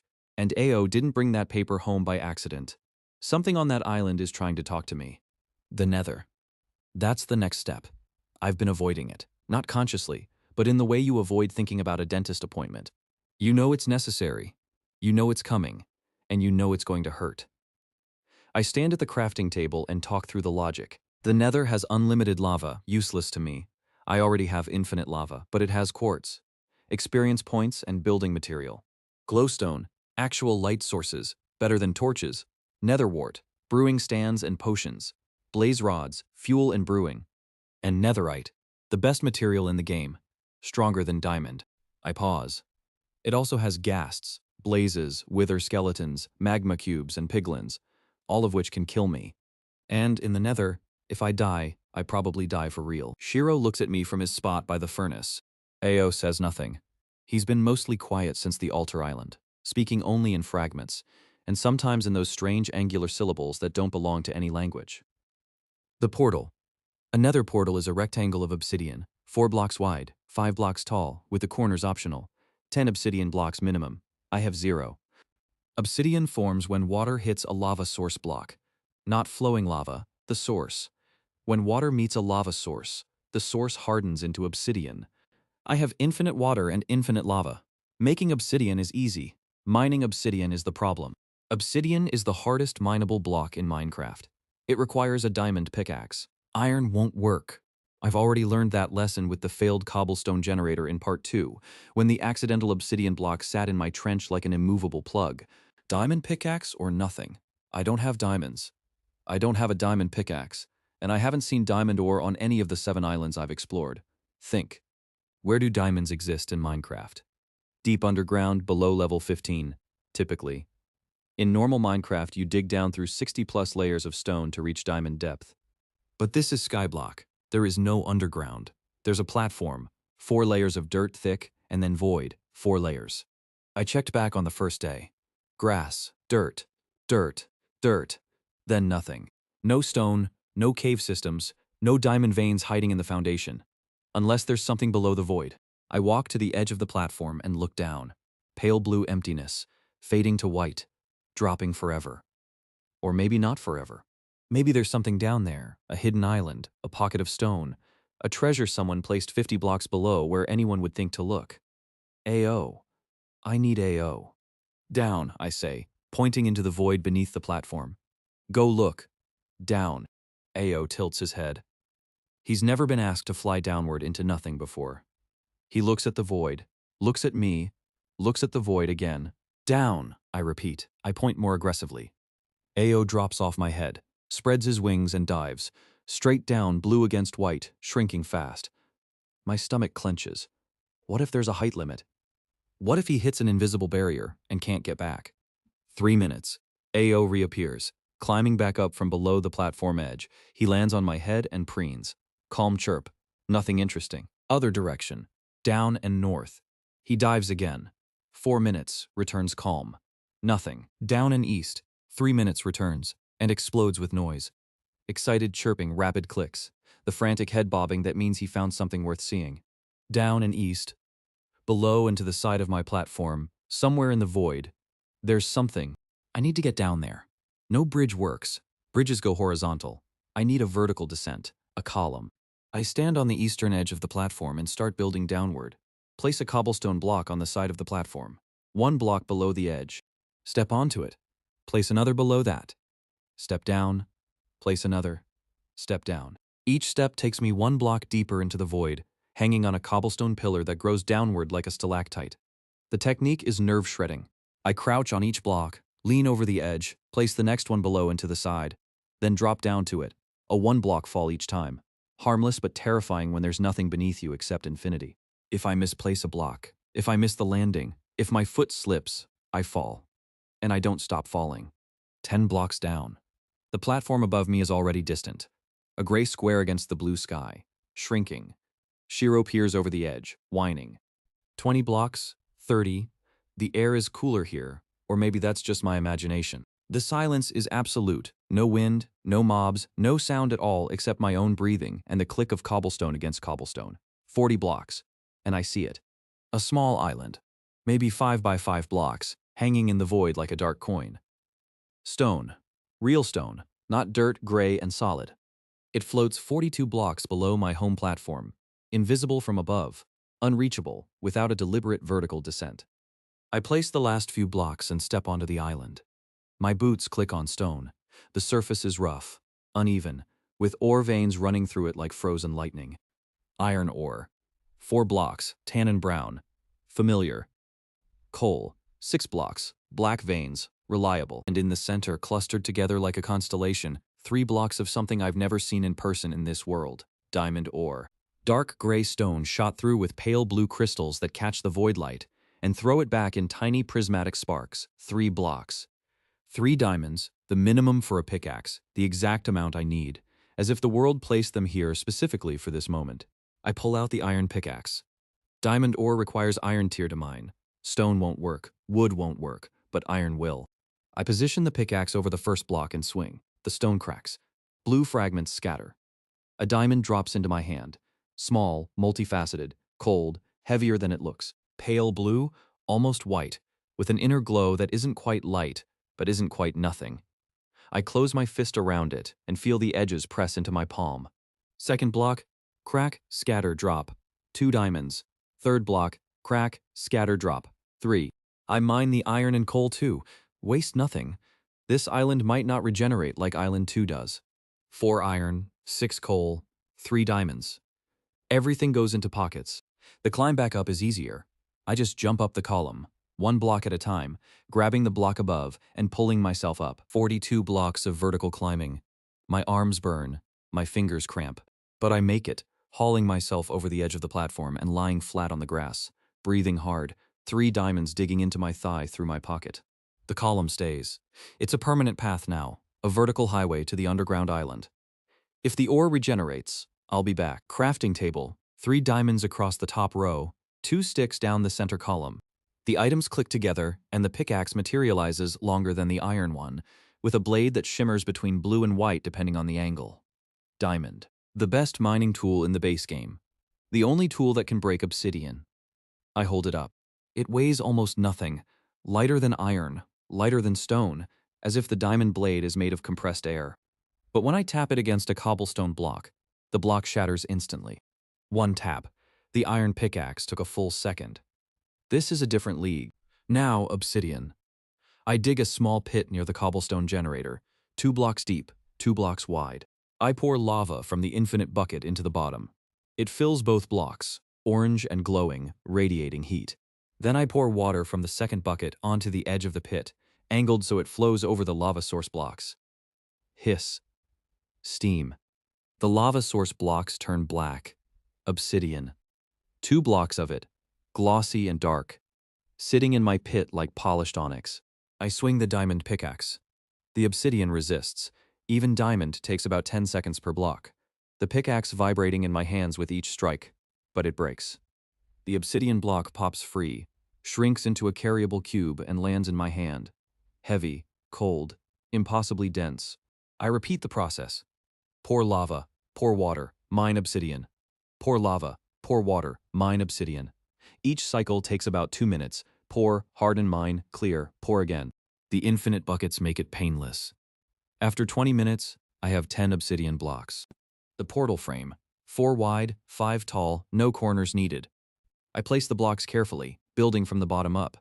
2 obsidian on the ground, 2 blocks apart. 2 columns of 3 rising from each end, 2 across the top connecting them. A rectangle of black, glass-like stone, standing in the center of my base, empty in the middle, waiting to be lit. I step back and look at it. The frame is beautiful and terrifying. A doorway to nowhere. A window into a dimension of fire and darkness and things that want to kill me. I need to light it. Flint and steel. 1 flint, 1 iron ingot. Iron I have. Flint comes from gravel. Gravel comes from... I don't have gravel. I check every chest, every pocket, every corner of the base. No gravel. I've never encountered gravel on any island. It's a common block in normal Minecraft. Gray, granular, found underground and on beaches. But Skyblock doesn't have underground or beaches. I need gravel, and I have no source. I stand in front of the completed portal frame. 10 obsidian blocks perfectly placed, and I can't light it because I don't have a single piece of gravel. The frustration is physical, a hot pressure behind my eyes, a tightness in my jaw. Everything I've built over the past month, every bridge, every raid, every sleepless night, every piece of iron smelted and diamond mined, all leading to this portal. And it sits there, dark and empty, because of gravel. I sit down on the grass and stare at the frame. Shiro lies down next to me. Ao sits on my head, silent. An hour passes. The sun moves. I eat a piece of bread mechanically, not tasting it. Then Ao takes off. No command, no prompt. He lifts off my head and flies north, the one direction I haven't explored, the direction that excited him during the original scouting mission. He shrinks to a blue dot, vanishes beyond the edge of my vision. I wait. Shiro waits. The portal waits. 40 minutes, an hour. I start pacing. Then, a blue flash on the northern horizon. Ao comes screaming back. Fast, direct, no circling. He slams into my chest, hops to my shoulder, hops to my head, and opens his talons. A small gray block tumbles onto the grass at my feet. Gravel. One piece of gravel, rough and granular, the size of a fist. I pick it up. Look at Ao. He bobs his head twice and makes a sound I swear is smug. I place the gravel on the crafting table and hit it with the pickaxe. The block crumbles, fragments scatter, and sitting in the debris, one piece of flint. Dark, sharp-edged, glinting. Flint and steel. One flint, one iron ingot. I place them on the grid. The striker materializes in my hand, a small L-shaped tool, iron body with a flint edge. I stand up, walk to the portal. Shiro stands behind me. Ao sits on my head. I hold the flint and steel in front of the obsidian frame and stop. Not yet. The next part, the lighting, the activation, the step through, that's tomorrow. I need to prepare.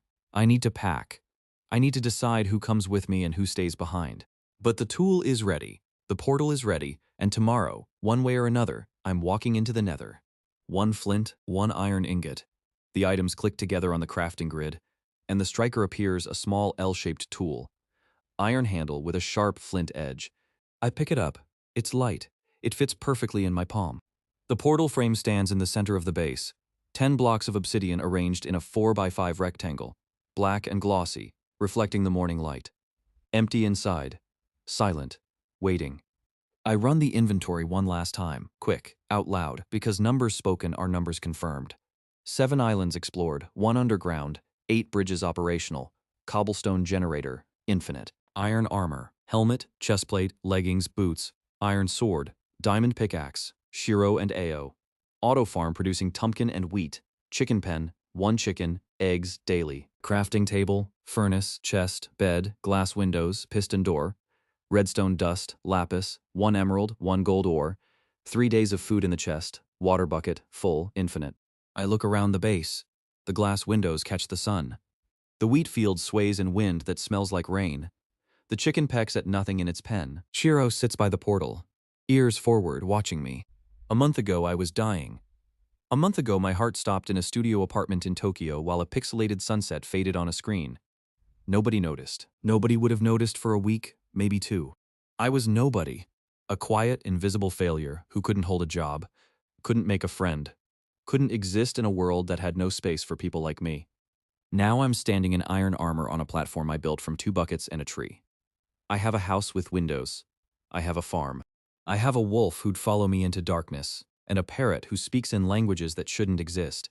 I have bridges stretching in every direction across an infinite sky, connecting islands I discovered and claimed and stripped and rebuilt. In my old life, I was the person who got cut first. Here, I'm the only person there is.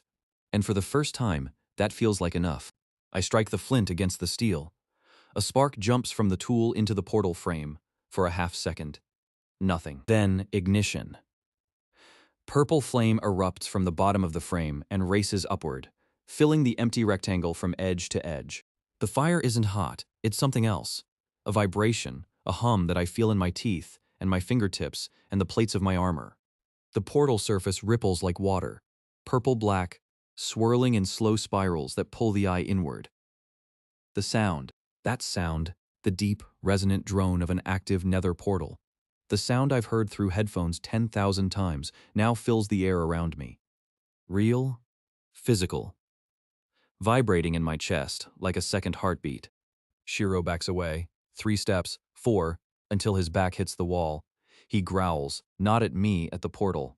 His hackles are up. His tail is flat. His eyes are locked on the purple surface. Ao sits on my shoulder, silent. Not mimicking the portal sound, not chirping, not bobbing his head. Completely still. I've never seen him this still. I check my loadout. Diamond pickaxe, handle slotted into the belt loop on my left hip. Iron sword, sheathed on my right. Iron armor, all 4 pieces. Secure food. 6 bread and 3 cooked beef, wrapped in leather, tucked into a pouch I crafted from cowhide. Water bucket, infinite starter edition, clipped to my belt. In the Nether, water evaporates the moment you pour it. But inside the bucket, it stays. If I need to create obsidian fast, or douse a fire, or just drink, the bucket is my lifeline. I grab the bed from the corner. Fold it. Somehow it compresses into a carryable block, game logic still working. In the Nether, placing a bed and trying to sleep causes an explosion. It's a known mechanic, a deadly trap for new players. But for veterans, it's a weapon. If I need a bomb, a last resort, a desperate move, the bed delivers. The glowing paper stays. I put it in the chest with a signed copy of the altar symbols. Too valuable to risk losing in the Nether, I take only the mental image. 12 angular symbols, burned into memory. Last look, the base, my home.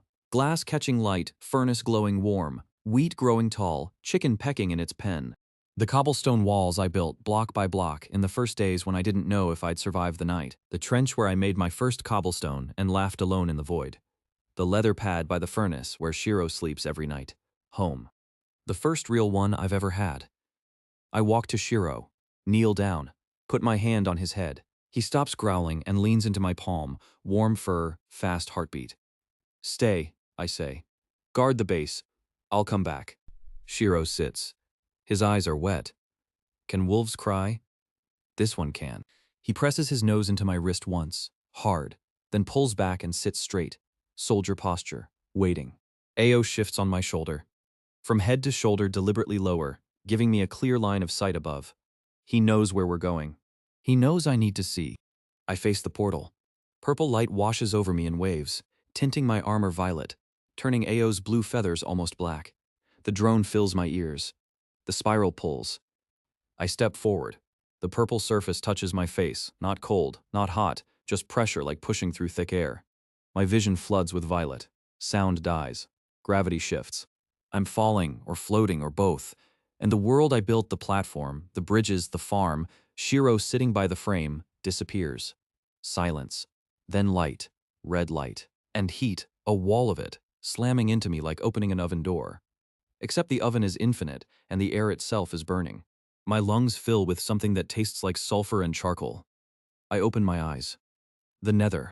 Red stone under my feet, netherrack, rough and porous, warm through my iron boots. The sky above isn't sky, it's a ceiling, a vast expanse of dark red rock stretching in every direction, broken by clusters of glowstone that hang like inverted chandeliers, casting sickly yellow light. Below me, an ocean, not water lava. An endless lake of molten orange, bubbling, shifting, radiating heat that makes my armor plates tick as the metal expands. Things move in the lava. Small cubes with eyes, magma cubes, bouncing on the surface, splitting and reforming. Further out, something tall and white floats above the lake, aghast, jellyfish-shaped trailing tentacles, drifting with its eyes closed. Somewhere to the left, beyond a ridge of netherrack, I hear grunting. Zombie piglins neutral unless provoked, dangerous if angered. Somewhere below, deep in the stone, a rhythmic thudding, a blaze spawner maybe, or the Nether's own heartbeat. And then I look up.